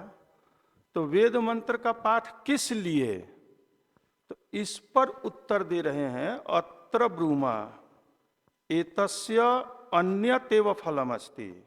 पूछा किम, क्या, यथा हस्तेन होम नेत्रेण दर्शनम त्वचा स्पर्शनम क्रियते तथा वाचा वेद मंत्रादि पठ्यन्ते। मतलब कि जो हाथ से क्रिया कर रहे हैं वही हम आंख से देख रहे हैं, उसी का क्रिया के अनुकूल स्पर्श भी होता है। कई संस्कारों में स्पर्श भी होता है, मंत्रों के द्वारा स्पर्श करा किया जाता है कई जगहों पर। उसी प्रकार से जो हम देख रहे हैं, सुन रहे हैं, कर रहे हैं, वही वाणी से बोले। मन वचन कर्म से एक, इस दृष्टि से मंत्र का पाठ है। ये ऋषि कहते, अभी हमारा उत्तर पूरा नहीं हुआ, अभी आपको उत्तर, अभी तो भूमिका है ये। बैठिए बैठिए बैठिए, अभी उत्तर पूरा नहीं हुआ। तो अब सारे वेद मंत्रों का यदि पारायण कर रही एक तरफ से, अब वहां पर अब अंत्येष्टि वाला भी, अंत्येष्टि का मंत्र आएगा। अब वहां तो मुर्दा डालने का है, मुर्दा जलाने का विधान है, और मंत्र उसी प्रकार का है, और जला रहे चुटकी भर सामग्री घी। क्रिया कुछ कर रहे हैं, बोल कुछ रहे, बोल तो रहे अंत्येष्टि, लोम जलाने का, नख जलाने का, मांस जलाने का, बोले रहे हैं मंत्र से, जला रहे हैं वहां चुटकी भर सामग्री, तद्वत हम देख भी नहीं रहे। तो यज्ञ के बीच में मनसी अन्यत, वाचा वचसी अन्यत, कर्मणा अन्यत, आगे शब्द आप ही लोग बोल लीजिएगा, वो बोलना उचित नहीं है। तो इस दृष्टि से ये तो अंत्येष्टि पर, और पूरे संस्कार के भी मंत्र आएंगे। तो वहाँ गर्भाधान के लिए भी नवविवाहित स्त्री पुरुष चाहिए, बच्चे भी होंगे, नामकरण भी होंगे, जातकर्म भी होंगे, नामकरण के लिए छोटा बच्चा भी चाहिए, मतलब वो सारे चाहिए। यदि इसके अनुसार ऋषि ने कहा वेद मंत्र क्यों पढ़ते हैं, तो उसके अनुसार मनसा वचसा कर्मणा एक हो, इसके लिए वो सब क्रिया करनी चाहिए वहां। ऐसा नहीं करते तो वो गलत है। एक बात मैं यहां प्रसंगवशात बता देता हूं और अधिक जानकारी के लिए। पूरे यजुर्वेद के 40 अध्याय पढ़ने के बाद में प्रथम अध्याय से 40 अध्याय तक संगति लगाइए। अध्याय बाई अध्याय ऋषि ने कहा कि इस अध्याय का उस अध्याय के साथ संगति है, आप पढ़े होंगे तो यह होगा। विहंगम दृष्टि रखा जाए और किसी एक श्रौत्र सूत्र के यागों का क्रम रखा जाए और उसका विहंगम दृष्टि रखेंगे तो वो क्रमशः उन 40 अध्यायों में उन सभी यज्ञों का उसमें विधान है। इसीलिए महर्षि स्वामी दयानंद जी ने वहां पर आगे कौन सा प्रकरण था, प्रतिज्ञा प्रकरण। मैं जो पूछ रहा हूँ केवल जी उतना सुनिए, आप जितना पूछ रहा हूँ उतना देंगे तो आपको आधा घंटा लग जाएगा। आप एक शब्द का पूरा करेंगे तो 4 दिन न में भी उत्तर नहीं उसी होगी, का दिया उत्तर है। नहीं हो पाएगा। जी। इसलिए जितना मैं पूछता हूँ प्लीज कृपया उतना उत्तर दीजिए। प्रश्न थोड़ा कम से होता कम है, उत्तर शब्दों में। ज्यादा होता है। इधर-उधर की व्याख्या नहीं जरूरत। तो मैंने ये कहा था कि थ्योरी है, प्रैक्टिकल नहीं कराया जाता, प्राय प्रैक्टिकल नहीं होता। ये जो संस्कार करवाए जाते हैं उसमें पूरा प्रैक्टिकल नहीं होता। वेदारंभ में पूरे वेद नहीं पढ़ाए जाते, तो ऐसी गर्भाधान संस्कार में सामने बैठ के नहीं कराया जाता। एक थ्योरी बताई जा रही है कि वो पानी में पानी जाएगा, ये चला जाता है, हवा में हवा चली जाती है, ये थोड़ी है। इसलिए हमें इस शरीर के लिए पाप नहीं करना है, इसको रखने के लिए। तो इसमें हानि कुछ नहीं है। तो ये बस जानकारी मिल जाए तो अच्छा। थ्योरी पंडित भी यही बोलते हैं। दूसरी बात, एक एक करके चले तो ये अच्छा हो गया। रहेगा। आप जितना उत्तर शायद आप नहीं, इसको ही घुमाएंगे। इसका उसी प्रश्न को दोहराया, नया प्रश्न नहीं, अभी नहीं पूछा। अच्छा चलिए, पूरा उत्तर एक विषय का ले ले तो अच्छा है। हाँ, तो दूसरा ये नहीं, अभी उत्तर देने नहीं दिए, पूरा देने ही वाले थे तो बीच में खड़े हो गए। वो उत्तर घुमा घुमा के कर रहे हैं, वो जी उत्तर आचार्य नहीं दे जी, रहे। ओम जी। दूसरी बात, जो कह रहे हैं कि विधान नहीं है, विधान नहीं है, शास्त्रीय विधान नहीं है। क्या शास्त्रीय जो विधान हैं उनको आप ठीक मानते हैं? कहते हैं ऋषियों के द्वारा किए गए हैं। जैसे अनुस्तरणी गऊ है, जो ब्राह्मण मरता है उसकी पाली हुई गाय को उसके सिर पर सिर रखना, उसकी चिता पर उसके पैरों के ऊपर पैर रखना, उसके छाती के ऊपर छाती रखना, उस गाय को भी काट के जलाना, इसको मानते हैं क्या ठीक? और जी आचार्य जी, इसका उत्तर आ जाए। उत्तर एक साथ ही देंगे ना, एक साथ पूरा। तो ये ठीक है कि नहीं है? क्योंकि आप ऋषियों के विधान को, विनियोग को, पूर्व विहित विनियोग को ही ठीक मान रहे हैं, नए को नहीं मान रहे। तो जो पुराना है उसको भी थोड़ा दर्शन कर लीजिए, पुराना कैसा कैसा है। और जो 33 संहिता में सतपथ ब्राह्मण में जो प्रामाणिक माना जाता है, उसमें कहा हृदय से अग्र, जो हृदय का अगला भाग है वो अध्वर्यु को, पिछला भाग है वो होता को, और पूंछ का भाग है उद्गाता को, एक एक अंग को काट काट के उनको पकाया जाए, फिर उनको दिया जाए। क्या आप इसको ठीक मानते हैं, पुराने ऋषियों का किया हुआ बता के? और जबकि श्रोतामणि याग है, सोम याग का इसमें होता है, उसमें एक दिन 9 बकरों को काटा जाता है, एक दिन 11 को, एक दिन 7 को। तो ये सब पुराना है, सब ठीक है क्या? और किसी अपने वेद पारायण यज्ञ में किसी पशु को नहीं काटा जाता। इसीलिए तो लोगों का वेदों से घृणा हो गई। उत्तर भारत में तो कोई श्रोत्या करता ही नहीं है, करवाता ही नहीं है, जी आचार्य जी, झांकने ही नहीं देता। एक का ही पूरक है, एक ही उत्तर देना 2 लाइन में बस। तो जबकि वेद पारायण यज्ञ से किसी को घृणा नहीं हुई, वेद के प्रति बहुत श्रद्धा से करते हैं, कोई नहीं करते, लेकिन घृणा नहीं होती वेदों के प्रति। तो पुराने को सब आप विनियोग को ठीक मान रहे हैं क्या? हाँ जी,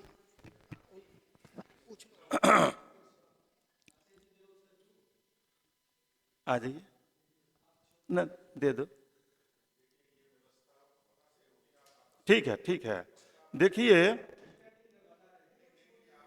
1 मिनट, कोई नहीं, मैं कर देता हूं, जितना मैं कर सकता हूं उतना कर देता हूं, शेष आप कर लीजिएगा। मैं एक एक करके उत्तर देने में अच्छा मानता हूं। इतने सारे प्रश्न हो गए, अब कहेंगे कि एक शब्दों में उत्तर दो तो कैसे होगा? सो बताइए। प्रश्न तो छोटा होता है, उत्तर बड़ा होता है। अब फिर उठने वाले हैं। तो महानुभावों, उत्तर 1 लाइन में देना था, ठीक मानते हैं क्या? नहीं, आपका प्रश्न 10 लाइन में, उत्तर 1 लाइन में नहीं होगा। भूमि, अब जैसे इन्होंने कहा कि केवल थ्योरी, हम यही तो बात बता रहे हैं, ऋषि केवल थ्योरी पर नहीं कह रहे हैं। महर्षि दयानंद जी वो कह रहे हैं कि जो हम क्रिया हाथ से कर रहे हैं वही देख रहे हैं, वही नेत्र से देख रहे हैं, वही स्पर्श कर रहे हैं, वही वाणी से बोल रहे हैं। थ्योरी नहीं, क्रियात्मक है ये। आप केवल थ्योरी तक पहुंचे हुए हैं। इतना ही है उत्तर आपके प्रश्न का। जी जी, हाँ, अब आया ना, अब एक एक करके पूछेंगे तो उत्तर दूंगा। इस विषय में महर्षि दयानंद जी के स्पष्ट कथन है कि गृह सूत्र और ब्राह्मण में जो हिंसा परक आदि प्रकरण है छोड़ के, ये ऋषि ने लिखा है टिप्पणी में।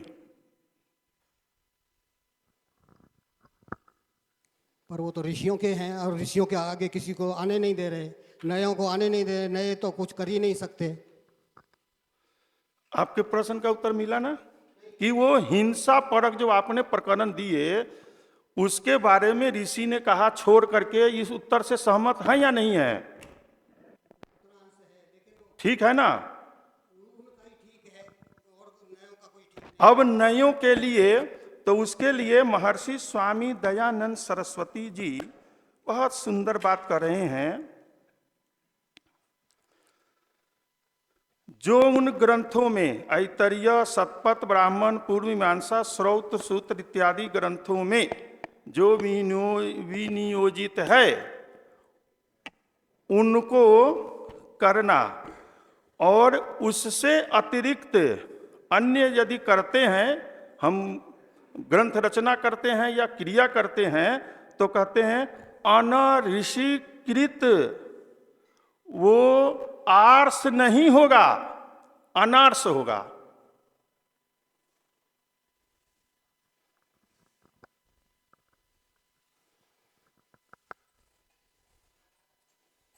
हाँ जी। और कुछ भी ये पूछ रहे थे वैसे, यद्यपि एक भी उत्तर समझ में नहीं आ रहा, आप जो बोल रहे हैं उत्तर वो संतोषजनक नहीं है। फिर भी नयों ने किसी ने विधान किया है तो स्वामी नारायण स्वामी, स्वामी ब्रह्मानंद जी दंडी और आचार्य ब्रह्मदत्त जिज्ञासु जी, इन्होंने विशेष रूप से वेद पारायण यज्ञ का प्रचलन आरंभ किया था, अधिकता से किया था। पहले कोई करते होंगे लेकिन इन्होंने तेजी से किया और बहुत बढ़िया व्याख्या करते थे। और कहते हैं इसमें जो मंत्र है यजुर्वेद में 19वें अध्याय में 31वां, एतावद रूपम यज्ञ से, अग्निहोत्र से अश्वमेध पर्यंत जितने यज्ञ हैं 21 या 27, उन सबका वर्णन ये पहली 20 में आ जाता है, 20 अध्यायों में यजुर्वेद में आ जाता है, सबका परिचय मिल जाता है यजुर्वेद पारायण करने से। बीच बीच में पंडित व्याख्या भी करते जाते हैं जैसी जिसकी योग्यता है, तो दोहरा लाभ हो जाता है। हमें पूरे अग्निहोत्र से अश्वमेध पर्यंत यज्ञों का परिचय भी मिल जाता है और वायु प्रदूषण भी दूर हो रहा है और स्वर्ग भी मिल रहा है, स्वर्ग पुण्य कार्य हो रहा है क्योंकि प्रदूषण दूर हो रहा है तो पुण्य हो रहा है।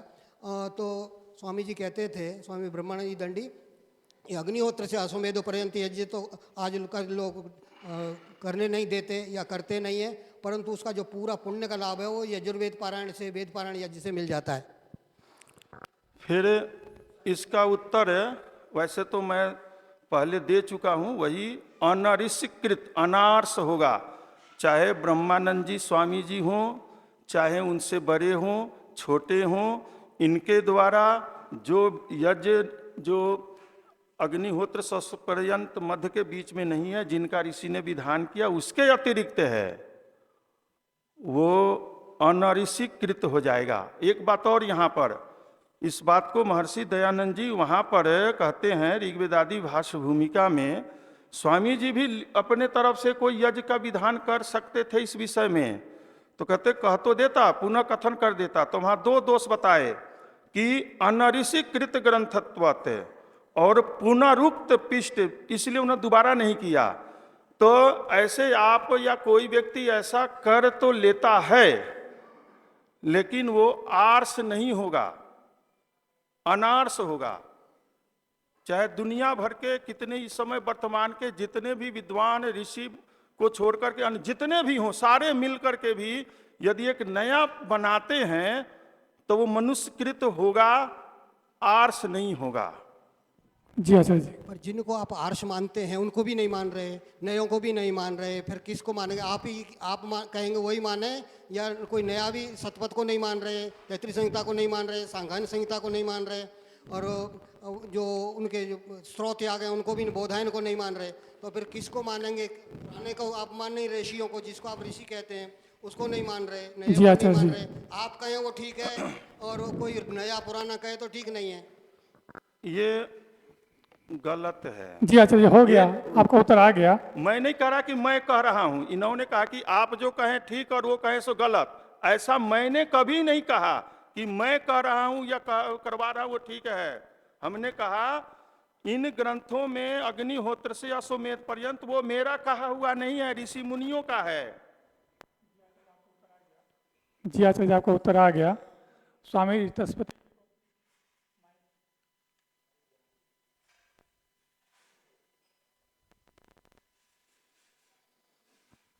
ओम। ऐसा कहा गया कि जो ऋषिकृत ये यज्ञ आदि हैं, इनसे मोक्ष की प्राप्ति होती है। वो स्वर्ग माने मोक्ष भी होता है। स्वर्ग में और मोक्ष में अंतर है, शायद हम लोगों सबको मालूम है। शब्द की दृष्टि से तो स्वर्ग और मोक्ष दोनों पर्यायवाची भी हैं। मोक्ष वैसे आपकी दृष्टि में या और भी जो विद्वान हैं वो ये जो श्रौत या जो भी अश्वमेध पर्यंत जो भी करते हैं जी, उनसे किसी से मोक्ष मिल सकता है क्या, मिलता है क्या? ऐसा है कि अलग अलग यज्ञों के अलग अलग उद्देश्य हैं और उद्देश्य की दृष्टि से जितने भी ऋषिकृत यज्ञ है उनको 3 भागों में बांटा जा गया है। इष्टियां, पशु याग और सोम यज्ञ। तो इष्टियां पुत्र की इष्टि से पुत्रेष्टि, अमावस्या दर्श पौर्णमास्यष्टि, ऐसे बहुत सारी इष्टियां हैं और वो जिस जिस इष्टि को ध्यान में रख करके हम यज्ञ करने जा रहे हैं उनका ऋषि ने विधान किया। और जो लोग श्रौत सूत्र आदि गिरी सूत्र का कुछ अध्ययन किए हुए, मैं भी थोड़ा ही ज्यादा नहीं किया, थोड़ा बहुत किया है, तो यज्ञ के 5 अंग है। उसमें मतलब उद्देश्यों में देवता, द्रव्य, मंत्र, ऋत्विग, 6 हो गए, ऋत्विग, यजमान और दक्षिणा। इन पर बहुत कुछ लिखा हुआ है। तो उसमें कौन सा हमारी इष्टि है, किस कामना से कर रहे हैं, उसका देवता क्या निर्धारण, फिर उसके मंत्र निर्धारण चुने गए हैं, फिर उसके लिए द्रव्य का अलग अलग इष्टियों और यज्ञों के लिए द्रव्य का अलग अलग विधान है। फिर द्रव्य के भी 3-4 भेद हैं, आहुति, होम, याग द्रव्य करके। तो इस प्रकार से पूज्य स्वामी जी वो जो हमारा जो उद्देश्य है, जिस कामना के लिए, जिसकी प्राप्ति के लिए वो काम्य है और या इष्ट है या नैमितिक है, उस दृष्टि से ये सब होता है और जो दृष्टि से जिसको करें उसकी प्राप्ति होती है। जी, मेरा प्रश्न तो केवल इतना ही है कि क्या ये जो यज्ञ बतलाए जाते हैं या बतला रहे हैं आप सब लोग, उनसे किसी का फल मोक्ष भी है क्या? सीधे मोक्ष माने ईश्वर की प्राप्ति। यज्ञ से मोक्ष की प्राप्ति, मोक्ष भी प्राप्त हो जाता है क्या? स्वामी जी महाराज से थोड़ा निवेदन था, अपने पारायण यज्ञ से संबंधित विषय पर ही हम रहे तो अच्छा रहेगा। और आचार्य जी से भी निवेदन था, जिन प्रश्न का उत्तर पूछ रहे पहले एक बार संक्षेप में बता दे, जरूर है तो विस्तार कर सकते हैं। जिस इष्टि को जिस प्रयोजन से करते उसकी प्राप्ति होती है। तो स्वर्ग मतलब सुख पूछ रहा विशेष के हूँ लिए- आचार्य जी, मोक्ष को किसी इष्टि या जो भी यज्ञ है या उसका अंग है, उस किसी से क्या मोक्ष भी मिलता है क्या? बस इतना प्रश्न है मेरा। तो अभी इस प्रश्न विषय अंतर है हमारा अभी, तो अभी केवल पारायण यज्ञ से संबंधित प्रश्न हो उसे ही रखने का प्रयास करें। और कोई आचार्य आनंद प्रसाद जी को माइक दिया जाए।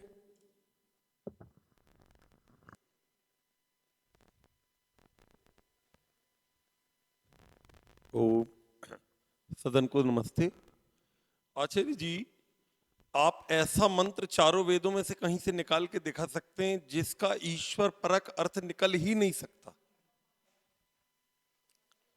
ये तो प्रसंग से थोड़ा सा नहीं, अलग। उसी प्रसंग में है, क्योंकि हमारे पक्ष से ये कहा गया था आपको कि ईश्वर परक यदि अर्थ है और उस मंत्र को बोलकर हम आहुति देते हैं तो पूरे यज्ञ के समस्त मंत्रों को हम ईश्वर परक मान लेते हैं। ऋषि दयानंद ने लिखा भी है और आप में से बीच में किसी विद्वान ने, संभवतः आपने कहा नहीं, कि मैंने नहीं ऐसा कहा। नहीं हो सकता। आचार्य करमवीर जी ने भी पक्ष कही थी। अच्छा, आपका इससे कोई लेना देना नहीं? नहीं, मेरा वक्तव्य ऐसा नहीं था, इसलिए उत्तर आपको स्वीकार है ना ये तो मतलब? अच्छा, ठीक है, फिर आप आएंगे तब देख लेंगे। तो वैसे आचार्य आनंद पुरुषार्थी जी का ये प्रश्न आचार्य रविंद्र अपने भद्रकाम जी पर भी लागू हो रहा है, क्योंकि वो हर मंत्र में कह रहे कि मनसा वचसा कर्मणा होना जरूरी है, मतलब वो इसके अतिरिक्त ईश्वर परक अर्थ को आप स्वीकार नहीं कर रहे, ऐसा आपकी बात से प्रतीत हो रहा है। तो मुझे लग रहा है प्रश्न आपसे संबंधित भी है। नहीं, जो यदि ईश्वर प्राप्ति की कामना से कोई ऐसा यज्ञ यदि है, उस प्रकार के मंत्र होंगे, उपस्थित किए जाएंगे तो उस पर विचार किया जाएगा। ईश्वर की प्राप्ति की कामना से वो कौन सा यज्ञ है, वो कौन सा मंत्र है, किस ऋषि ने किस शास्त्र में विधान किया है।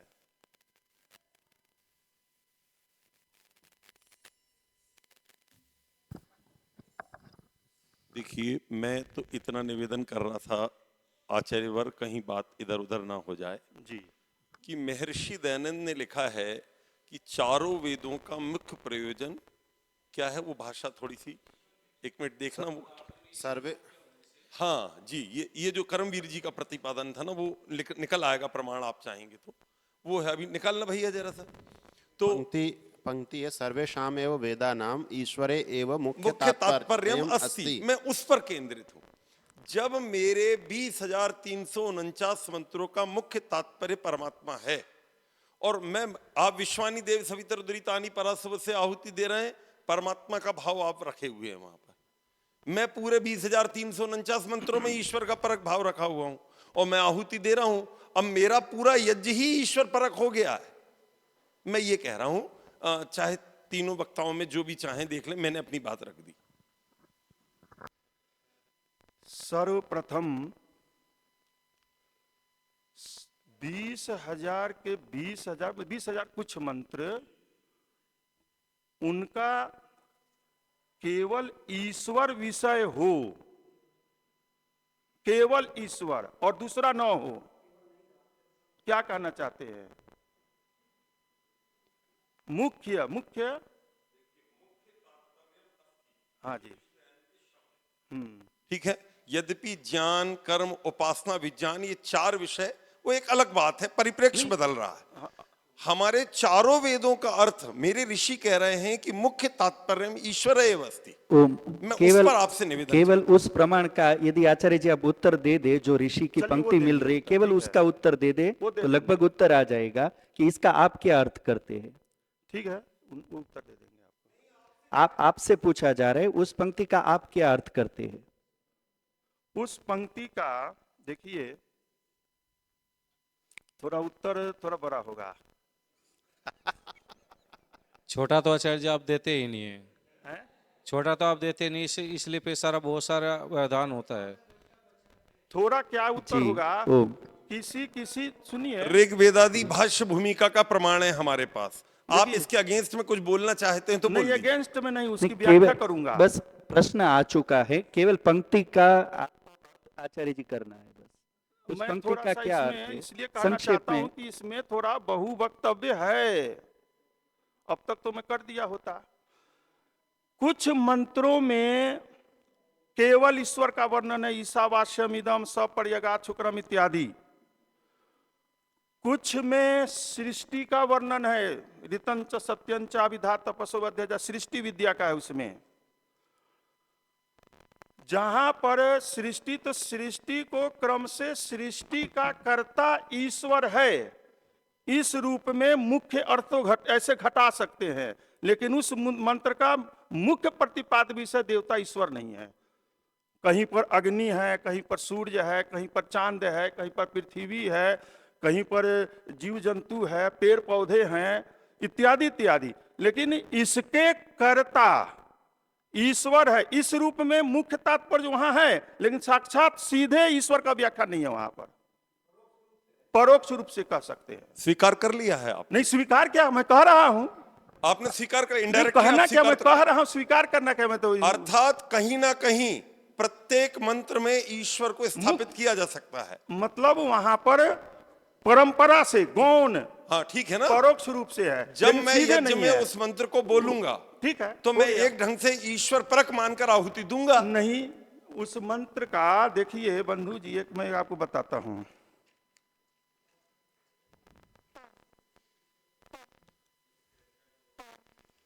आवाज नहीं आ रही।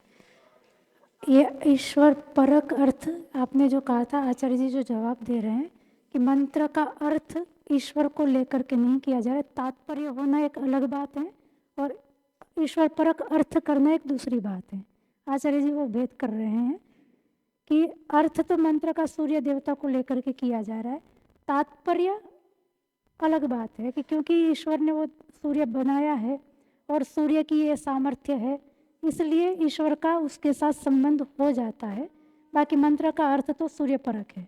आचार्य जी का कथन उस तरफ का है। जिस शब्द का अर्थ आप सूर्य निकालेंगे, ये तो हम सभी मानते हैं। अग्नि मीड़े पुरोहितम में अग्नि राजा को भी कह सकते हैं, अपने पुत्र को भी कह सकते हैं, परमात्मा को भी कह सकते हैं, और यज्ञ की अग्नि को भी अग्नि कह सकते हैं। सब में घटता है। मैं हर जगह परमात्मा परक अर्थ निकाल के आहुति दे दूंगा, उसको कौन रोक सकता है? नहीं गलत निकाल सकते।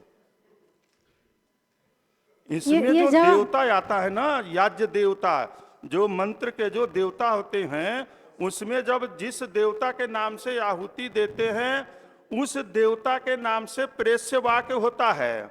जहां पर भौतिक, वो थोड़ा मुझे मिल नहीं रहा, मेरे पास लिखा हुआ है कहीं पर।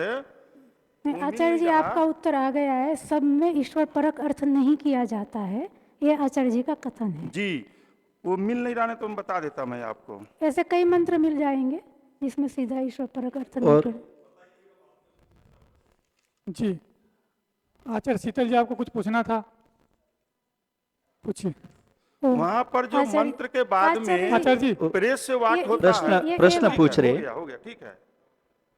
ये आपका ही जो प्रमाण दिया हुआ है, और जो पंक्ति है कि अग्निहोत्र से लेके अश्वमेध के अंत पर्यंत करने चाहिए। अच्छा ठीक है, हाँ हाँ, अच्छा मैं एक बार दोबारा सुनाइए।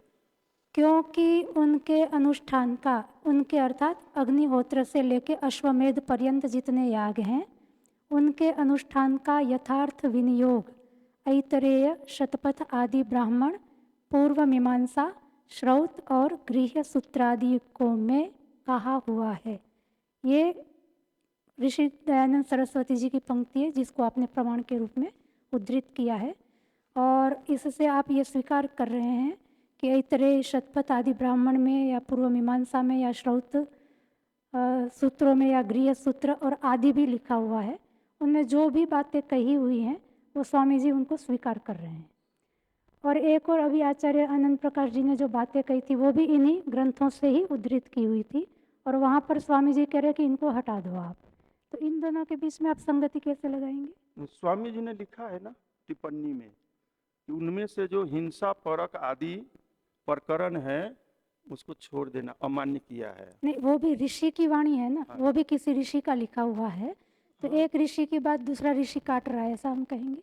अब ये तो महर्षि उत्तर दे सकते होते, मेरे को तो नहीं मालूम, लेकिन ऋषि ने इतना कहा कि उसमें जो हिंसा परक है, जो युक्ति युक्त नहीं है, वेदानुकूल नहीं है, जो इन ग्रंथों में भी, वो उसको अमान्य करना चाहिए। ये महर्षि ने कहा है, 2 जगह कहा है।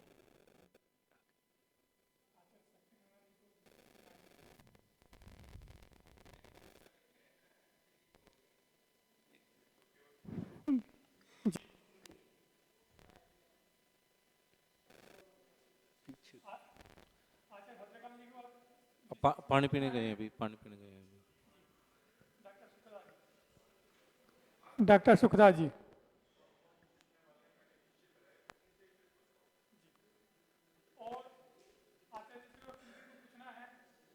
हाथ अपना ऊपर कर देंगे कृपया एक बार।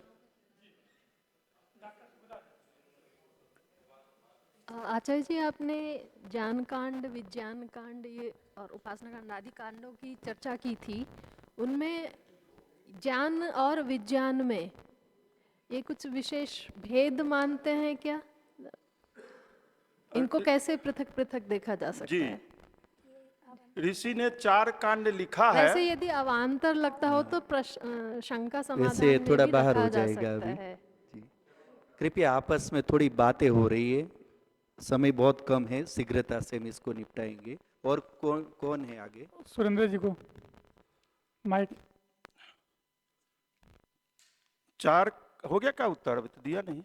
4 कांड करके ऋषि ने लिखा है। शंका समाधान में विषयांतर होगा। ठीक है, ठीक है, ठीक है। ओम। आचार्य जी नमस्ते, सुरेंद्र आर्य बोल रहा हूँ जी। ओम। आचार्य जी, आपने कहा कि ऋषियों का विधान नहीं है, पारायण यज्ञ नहीं करना चाहिए।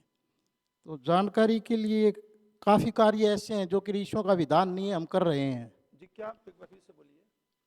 भाई, पारायण यज्ञ नहीं करना चाहिए, ऋषियों का विधान नहीं है, तो हम काफ़ी कार्य और भी कर रहे हैं, तो यज्ञ करने में क्या परेशानी है? उदाहरण के रूप में जैसे आर्य समाज में हवन करते हैं, कहाँ विधान लिख रखा है कि इस प्रकार से आर्य समाज में जाकर के हवन करें? समझ नहीं आ रहा, थोड़ा सा उसको माइक वाला करिए दूर। ओम।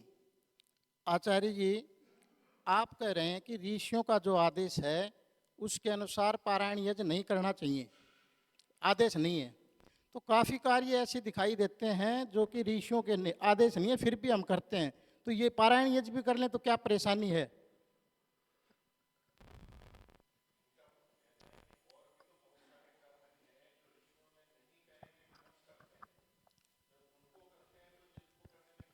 जैसे क्या करते हैं? जैसे आर्य समाज में हवन करते हैं, व्यवहारिक रूप से देखें कहाँ लिख रखा है कि इस प्रकार से आर्य समाज में हवन करें? जैसे साप्ताहिक यज्ञ आदि होता है।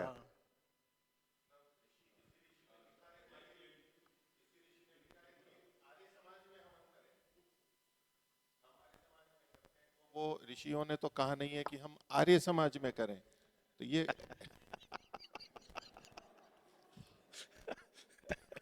तो व्यवहारिक बात है जी। अब हमारे सामने तो समस्या होगी, हवन करते थे और बंद करना पड़ेगा हमें तो। ठीक है, इसका उत्तर ले लीजिए। ठीक है, ठीक है, सब लोग उत्तर समझ भी गए बिना कहे। नहीं, मैं तो नहीं समझा ना जी, तो क्या करें, करना चाहिए कि नहीं? ऋषियों ने तो नहीं लिख रखे, ये समझ गए होंगे।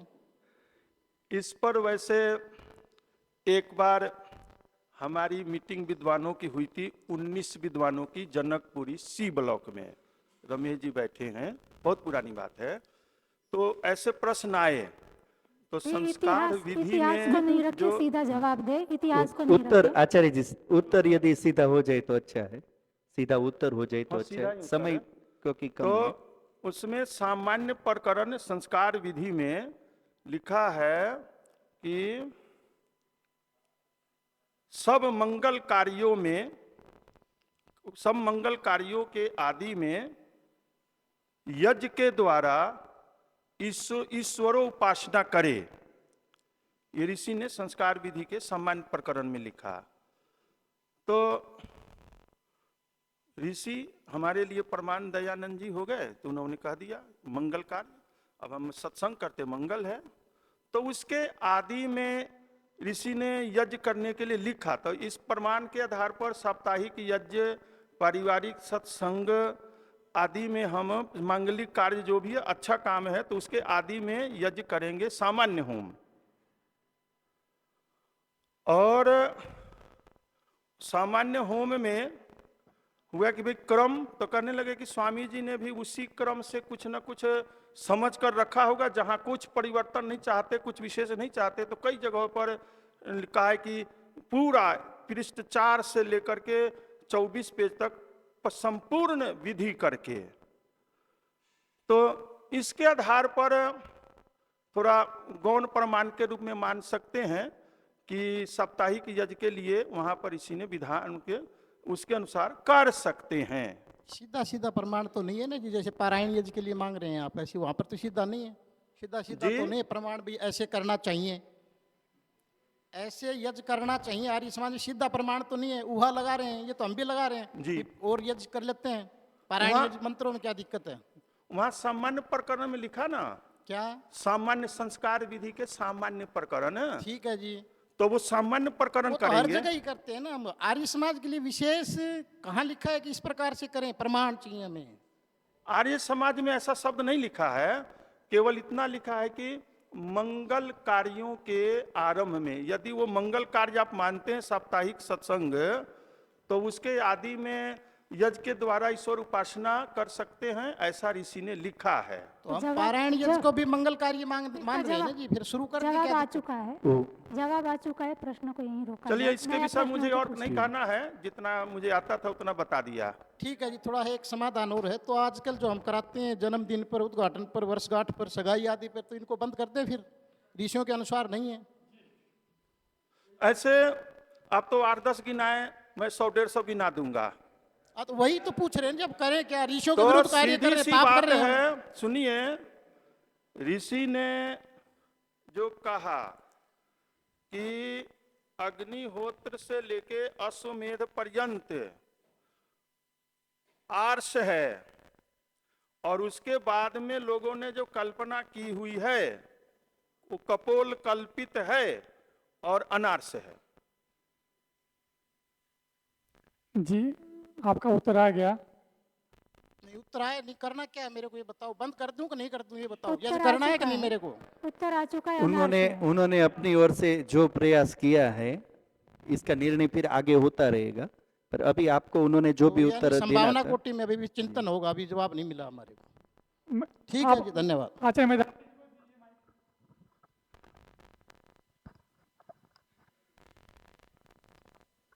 ओम, सभी को नमस्ते। आचार्य जी, संध्या उपासना को आप ईश्वर परक मानते हैं, समाज परक मानते हैं या सृष्टि परक मानते हैं? इसको ईश्वर संध्या उपासना को, संध्योपासना, संध्या उपासना को जो स्वामी जी ने निर्धारित की है, स्वामी दयानंद जी ब्रह्म ने। यज्ञ, आप बोलिए जी। ब्रह्म यज्ञ, हाँ आप ठीक है, ब्रह्म यज्ञ कह लें उनको, संध्या उपासना के नाम से जो बोली जाती है हमारे ब्रह्म द्वारा। यज्ञ मानकर चलिए ना, जी, ब्रह्म यज्ञ, ब्रह्म यज्ञ, उसको आप ईश्वर परक मानते हैं, सृष्टि परक मानते हैं, समाज परक मानते हैं, किस रूप में मानते हैं? वो तो ईश्वर की प्राप्ति के लिए ईश्वर परक है तो ब्रह्म फिर यज्ञ है, रितंच और सत्यंच ये मंत्र वहां क्या कर रहा है फिर? और सुनिए, और ब्रह्म यज्ञ के 2 भाग हैं, मालूम है ना? ठीक है, बोल बताइए आप। 2 भाग है उसके, एक जो उपासना और एक स्वाध्याय। तो ये जो रितंच सत्यंच मंत्र इसके अंदर कहा गया है, ये मंत्र ईश्वर परक नहीं है, तो फिर यहाँ क्यों कहा गया? इसमें ईश्वर को सृष्टि क्रम का विचार है, और इसका कर्ता धाता विधाता ईश्वर है। इस रूप में कर्मों के द्वारा ईश्वर की उपासना, ईश्वर के जो ये सृष्टि में 2 मुख्य कर्म हैं, वेद और सृष्टि, ऋतम और सत्यम, इसका विचार करके, विचार करना इनका, वेद का और सृष्टि विज्ञान का, और इसके कर्ता विधाता ईश्वर है, तो इस रूप में है। विचार जो सृष्टि का किया जा रहा है वो क्यों किया जा रहा है? क्योंकि ईश्वर को पाना है, उसके माध्यम से ईश्वर को पाना है। जी, मूल तो ईश्वर है ना। तो आप जो इसको मना कर रहे थे, संध्या उपासना के अंदर भी ये जो मंत्र है रितंच सत्यंच है, तो ये सृष्टि या परक या ईश्वर से बाहर निकाल करके इसको आप नहीं कर सकते जी। तो ये आप अपनी एक तो बात को शायद उसको पीछे हटाएं। शायद मैं समझा नहीं सका, हमारी कमी, या आप समझ नहीं सके, आपकी कमी। दूसरी बात नहीं, इसमें क्या है कि हमने ये कहा था कि कुछ मंत्र में सीधे सीधे ईश्वर विषय है, कुछ मंत्र में ईश्वर सीधे सीधे नहीं है, सृष्टि, सूर्य चांद आदि जड़ चेतन आदि का वर्णन है, और इसका विधाता ईश्वर इस रूप में। दूसरा प्रश्न, अग्निहोत्र से लेकर के अश्वमेध पर्यंत, ये पर्यंत इसके बीच में आप क्या ले रहे हैं? बीच में मतलब जैसे बोलते हैं 1 से लेकर के 100 तक, जी। ये जो बीच में 98 हैं, क्या इनका निषेध कर रहे हो या इनसे कोई मतलब ही नहीं रखना चाहते? इसके बीच में वैसे अलग अलग शास्त्रों में गणना कहीं पर कुछ ज्यादा है, कहीं पर कम है, किसी में कोई है, किसी में कोई ज्यादा है। तो और कुल संख्या जो बनते हैं, कुल संख्या 42 या 43 है कुल।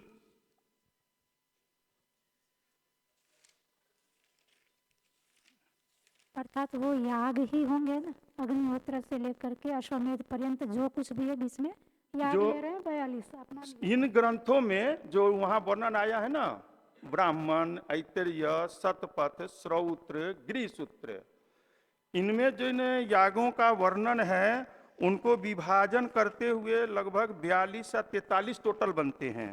याग ले रहे हैं, याग उस पे आप प्रश्न हो तो आप कीजिए, वो याग ले मैं रहे है ना हैं। आचार्य जी से बात कर रहा हूँ, तो उसी विषय से संबंधित कर रहा हूँ जो हाँ आचार्य जी। जी ने कही है। वो उनका जवाब आ चुका है, क्योंकि नहीं, वो 42 मुझे अभी पता ढूंढ के लगेगा ना आ चुका है कि नहीं आ वो चुका। ढूंढ करके जवाब नहीं दे सकते अभी नहीं, मैं 42 सुन- का। वो याग ले रहे हैं अग्निहोत्र से लेके अश्वमेध पर्यंत। अब आप आगे प्रश्न पूछिए कि 42 याग ले रहे हैं, वो जवाब आ तो चुका मैं है। ये पूछ रहा हूँ, इस अग्निहोत्र के सिवाय, इसके सिवाय जो पर्यंत है उसमें और कोई भी याग करते हैं क्या हम? आप 42 जो एक करते हैं उसको भी निषेध किया जा रहा है, उसको भी हटाया जा रहा है। इस पारायण यज्ञ को जो हटाया जा रहा है, तो इसको क्यों हटाया जा रहा है, जबकि हम ये नहीं जानते कि 98 क्या है? हाँ, वो पूछ लीजिए कि वो याग हम क्यों नहीं करते। तो मैं वही पूछना चाह रहा हूँ। नहीं, वो मीमांसक प्रश्न जी पूछिए 22 ना गिनाए आप। हैं। तो आप उनको संख्या तो उन्होंने दे दी। मीमांसक जी ने 22 गिनाए हैं, लेकिन जो मैंने गणना किया हुआ है सभी के आधार पर लगभग 42-43 बनते हैं छोटे बड़े। तो ये 42-43 ही निश्चित है या और भी अधिक हो सकते हैं? वो विषयांतर हो रहा है और अध्यक्ष भी जी। अधिक हो सकते हैं। विषयांतर है ये। उनके अंदर ये भी आपने जो प्रश्न पूछा उसका उत्तर उन्होंने जिस रूप में दिया है और विस्तार से, अभी पूरा इसमें क्या होगा उनको भी देखना पड़ेगा, समय इसमें काफी व्यतीत होगा। ठीक है। तीसरी बात मैं पूछ रहा हूँ आचार्य जी से। आपने कहा कि मंत्र का जब पाठ करते हैं तो मनसा, वत्सा और कर्मणा, इन तीनों का ही विधान होता है। महर्षि स्वामी दयानंद जी ने लिखा कि वेद सब सत्य विद्याओं का पुस्तक है। वेद का पढ़ना, पढ़ाना, सुनना और सुनाना सब आर्यों का, सब मनुष्यों का परम धर्म है। तो वहाँ जब अध्यापक या गुरु शिष्य पढ़ते हैं, पढ़ाते हैं, और ये जब मंत्र आते हैं, ये लोम छीनने के मंत्र आते हैं, त्वचा के आते हैं, नख निकालने के आते हैं, क्या वो क्रिया करके दिखाते हैं कि विद्यार्थी भी अपने नख निकाल रहे हों, गुरु भी निकाल रहे हो, सुनने वाले भी निकाल रहे हो, या सुनाने वाले भी निकाल रहे हो? ऐसा कहीं आपको देखने को मिला? जो अधियाना परायणम है, स्वाध्याय करना है, वहां पर तो नहीं। यहाँ आया है होम। होम के समय ऋषि ने लिखा कि होम करते समय मंत्र क्यों बोलते हैं। तो उस पर मैंने कहा था कि जो हम कर रहे हैं वही देख रहे हैं, वही सुन रहे हैं, वही बोल रहे हैं। होम के मंत्र के विषय में, सारे वेदों में नहीं, या स्वाध्याय पर नहीं।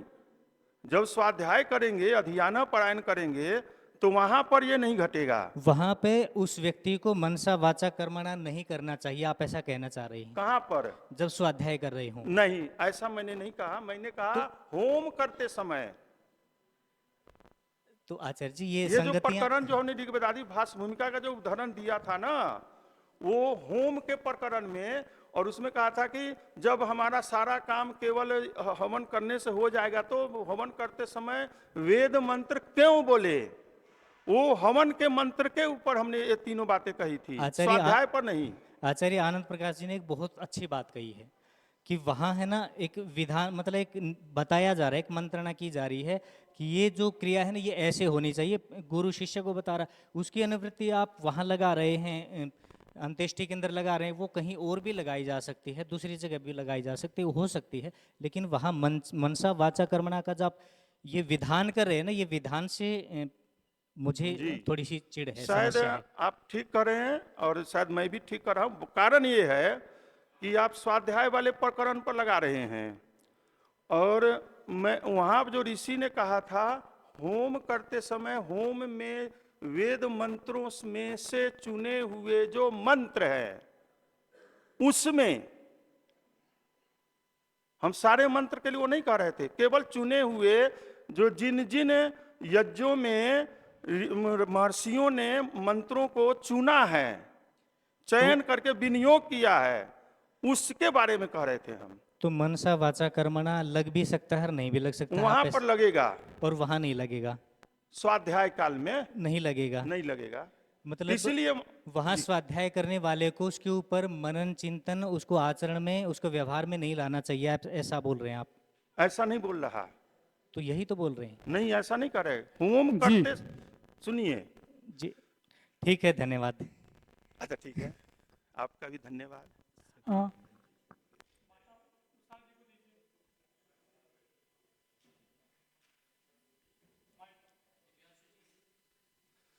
मैं कह रहा था ना, बहुत प्रश्न है हमारे से।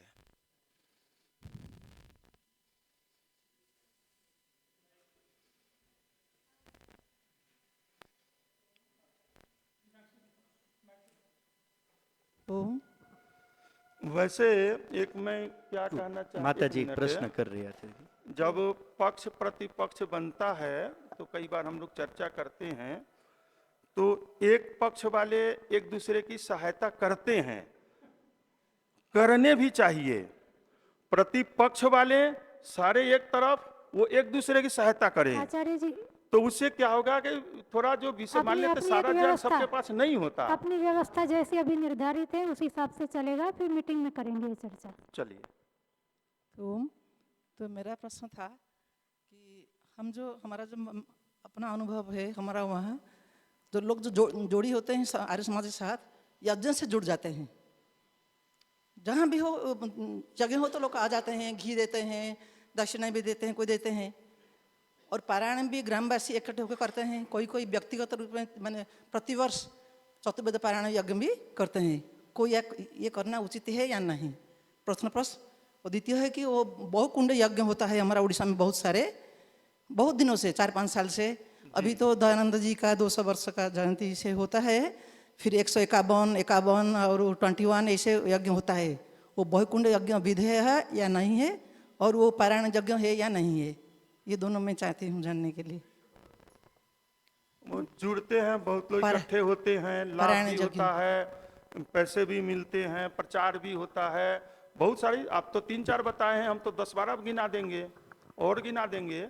बात उसकी लाभ हानि की नहीं हो रही है, इकट्ठे की नहीं हो रही है। बात हो रही है कि सिद्धांत क्या कहता है, प्रमाण क्या है, हमें प्रमाण पूर्वक ऋषि का विधान क्या है। हम चर्चा इस पर करें, लाभ हानि पर नहीं कर रहे अभी, हम उस पर चर्चा बाद में कर लेंगे। तो पारायण जो कर रहे हैं वो करना उचित नहीं है जी, शास्त्रोक्त नहीं है, ऋषिकृत नहीं, अनार्स है। तो लोग तो उसी पे ही चर्चा चल रही है माता जी, उसी पे हम इस पे निर्णय आगे जो भी आएगा फिर।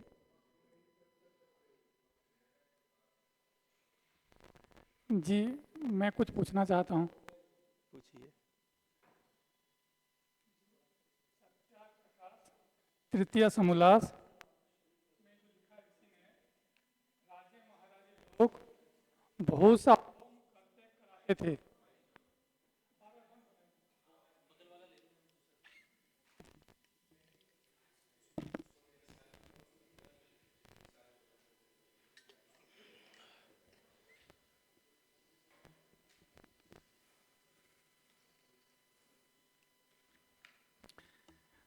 सत्या प्रकाश तृतीय समोल्लास, राजे महाराजे लोग बहुत सा होम करते कराते थे।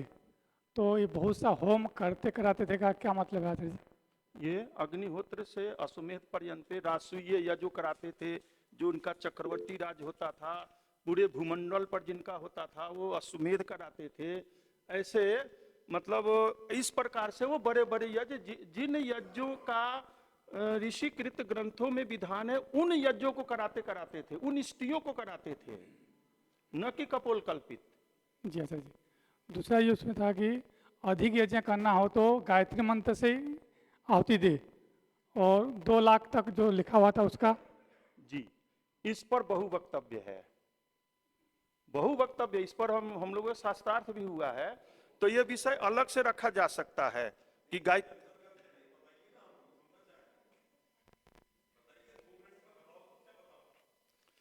देखिए, सबसे पहले तो महायज्ञ केवल 5 हैं, 5 ही है, 6 नहीं, 7 नहीं और नहीं। तो ये ब्रह्मपरायण महायज्ञ, गायत्री महायज्ञ, विश्वानी देव महायज्ञ, यदि इसको प्रमाणिक मानते हैं तो 1000 महायज्ञ मैं बना दूंगा, हो भी रहे, बता रहे कहीं कहीं। तो बात आचार्यवर ऋषिकृत क्या है, महायज्ञ तो 5 ही हैं, और जितने लोगों ने महायज्ञ कल्पना की हुई है वो भी कपोल कल्पित है, ये मेरा कहना है।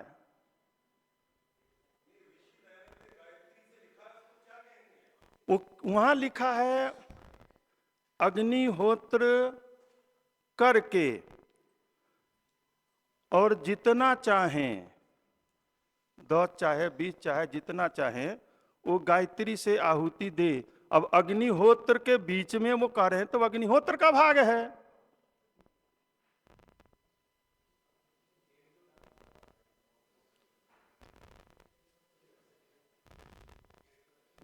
ओम। मेरा निवेदन ये है आचार्य जी कि आपने हमारी वेदी तो खुदवाई 6 फीट की और आहुति आप कह रहे हैं 15 डलवा दें, तो इतनी 15 मैंने नहीं कहे, जितनी इच्छा। हाँ तो कितनी इच्छी, मेरी 1 लाख की इच्छा है, करिए तो केवल अग्निहोत्र। गायत्री मंत्र बोलते चले जाओ। उसका नाम अग्निहोत्र रख लीजिए, क्योंकि अग्निहोत्र के बीच में कर रहे हैं आप। और फिर वहां पर संख्या के बारे में ऋषि नहीं करे कि 10, 20, 50, करे कि जितनी इच्छा।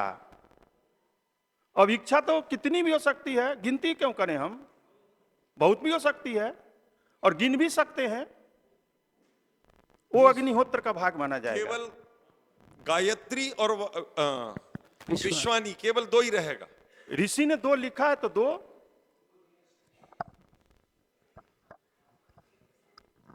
अब देखा ना कितने प्रश्न आ गए। केवल जिन्होंने पहले हाथ ऊपर किया था, ओम। उनमें से जो आवाज शेष लोग आवाज उनको काफी हो पहले- रही है, उनको शांत करवाएं। सदन में काफी बातें पीछे चल रही है। क्या अग्निहोत्र का नाम यज्ञ नहीं है? नहीं समझा। अनुमति से, अनुमति मिले तो ही पूछ क्या इसमें ऐसे नहीं। अग्निहोत्र का नाम यज्ञ नहीं है या यज्ञ का नाम अग्निहोत्र नहीं है? अग्निहोत्र करके जो महायज्ञ है, 5 महायज्ञों में जो दूसरा यज्ञ है उसका नाम अग्निहोत्र यज्ञ है, उसको महायज्ञ में गिनाया जाता है। यज्ञ है। मैं थोड़ा सा पढ़ दूं क्या? जी क्यों नहीं।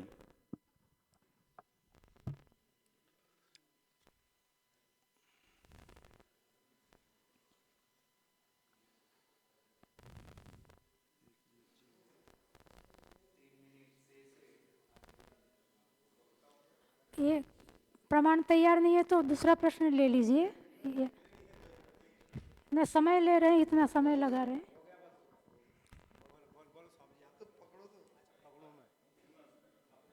मुंह के पास रखो। यज्ञ 28 क्रम पर है सत्यार्थ प्रकाश में, स्वमंतव्य मंतव्य मंतव्य प्रकाश। जी जी।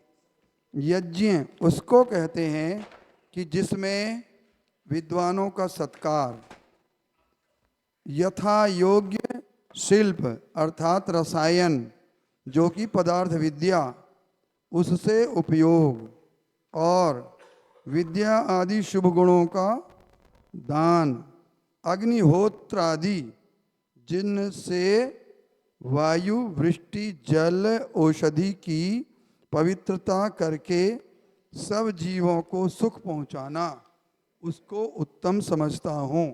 ये यज्ञ की परिभाषा ऋषि जी ने यहाँ पर लिखी है।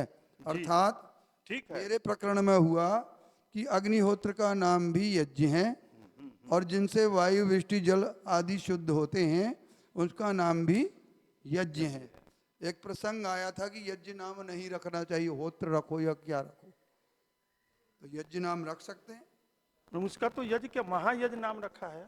अग्निहोत्र को अग्निहोत्र महायज्ञ।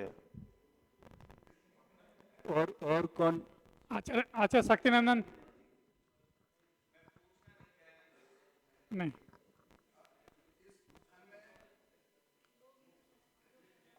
मुख्य तात्पर्य यह है कि जिसमें वायु वृष्टि जल औषधि शुद्ध होते हैं जी, उसको हम यज्ञ नाम रख सकते हैं या नहीं? क्यों नहीं। जिन वेद मंत्रों से हम आहुतियां देंगे जी वो है क्योंकि अग्निहोत्र। आचार्य रविंद्र जी ने शायद कहा था आचार्य कि रविंद्र। होत्र नाम रखो या क्या नाम रखो, तो यज्ञ भी रख सकते हैं जब ऋषि दयानंद स्वयं लिखते हैं। ये आचार्य जी के पक्ष में रख सकते हैं। जब ये ठीक आचार्य है। जी आएंगे तब उनको पूछा जाए। यज्ञ है वो। उनका जवाब आ चुका है, स्वामी जी का जवाब आ चुका है, उन प्रश्न का जवाब हो चुका है। आचार्य सानंद जी। ओम। सभी को नमस्ते। हाँ आचार्य जी, मेरा निवेदन ये है, क्या हम पारायण की जगह यज्ञ नाम रख लें, फिर तो दुविधा नहीं है। पारायण नाम को हटा देंगे और यज्ञ नाम रख लें, फिर तो कुछ भी आप रख लीजिए, अनार्स होगा। फिर अनार्स कैसे होगा? ऋषिकृत नहीं होगा। मैं यही कर रहा हूं तब से हर बार, मतलब जो ऋषि के द्वारा वर्णित विधान किए हुए जो यज्ञ हैं वो ठीक है, और जो कपोल कल्पित लोगों ने बनाए हुए बहुत हैं वो अनार्स कर सकते, अनार्स कहलाएगा। इसका भी जवाब आ चुका है, जवाब आ चुका है। वो आचार्य जी अनार्स मानते हैं वो चाहे नाम कुछ भी रखो, उन्होंने जवाब दे दिया है। दूसरा लेकिन प्रश्न उसमें तो तो वेद का प्रचार हो रहा है। आचार्य जी ने निषेध नहीं किया। आचार्य जी ने कहा वो अनार्ष है, आप करें, वो अनार्ष है। जवाब आ चुका है इसका। और कोई प्रश्न हो तो? समय हो गया, मैं हूँ, अब बाद में करते हैं शाम को। मुझे अभी पूछना है आचार्य जी से। हाँ जी, ये भी है वक्ता में 5 मिनट। और कोई है क्या? हम 2 ही हैं तो अभी पूछ बस लेते 2 हैं। है और एक पीछे हैं, 3 लोग हैं फिर बस। उसमें से फिर नए निकलेंगे तो फिर लंबा चलेगा आगे। ठीक है, 4 तो फिर 4 शाम लोग के रात्रि के सत्र में करते हैं। रात्रि के लिए। रात्रि के सत्र में भी इसको तो पूरा करते इसको यहीं पे संपन्न हैं। हाँ करें। जी। नहीं होगा, ये चल रहा है। अच्छा, ना। बहुत आज बहुत रात्रि के- धन्यवाद सभी का। हाँ जी। रात्रि को कल का विषय जो था शेष, वो वाला लेना था या ये वाला लेंगे? वो भोजन के समय सूचना दे देंगे आपको।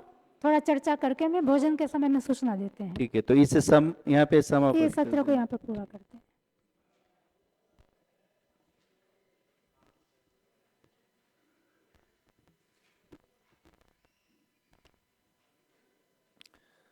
सबका धन्यवाद। शाम को पुनः जो विषय होगा उसमें उपस्थित होंगे। एक बार ओम और 3 बार शांति के साथ इसको यहीं विराम करते हैं।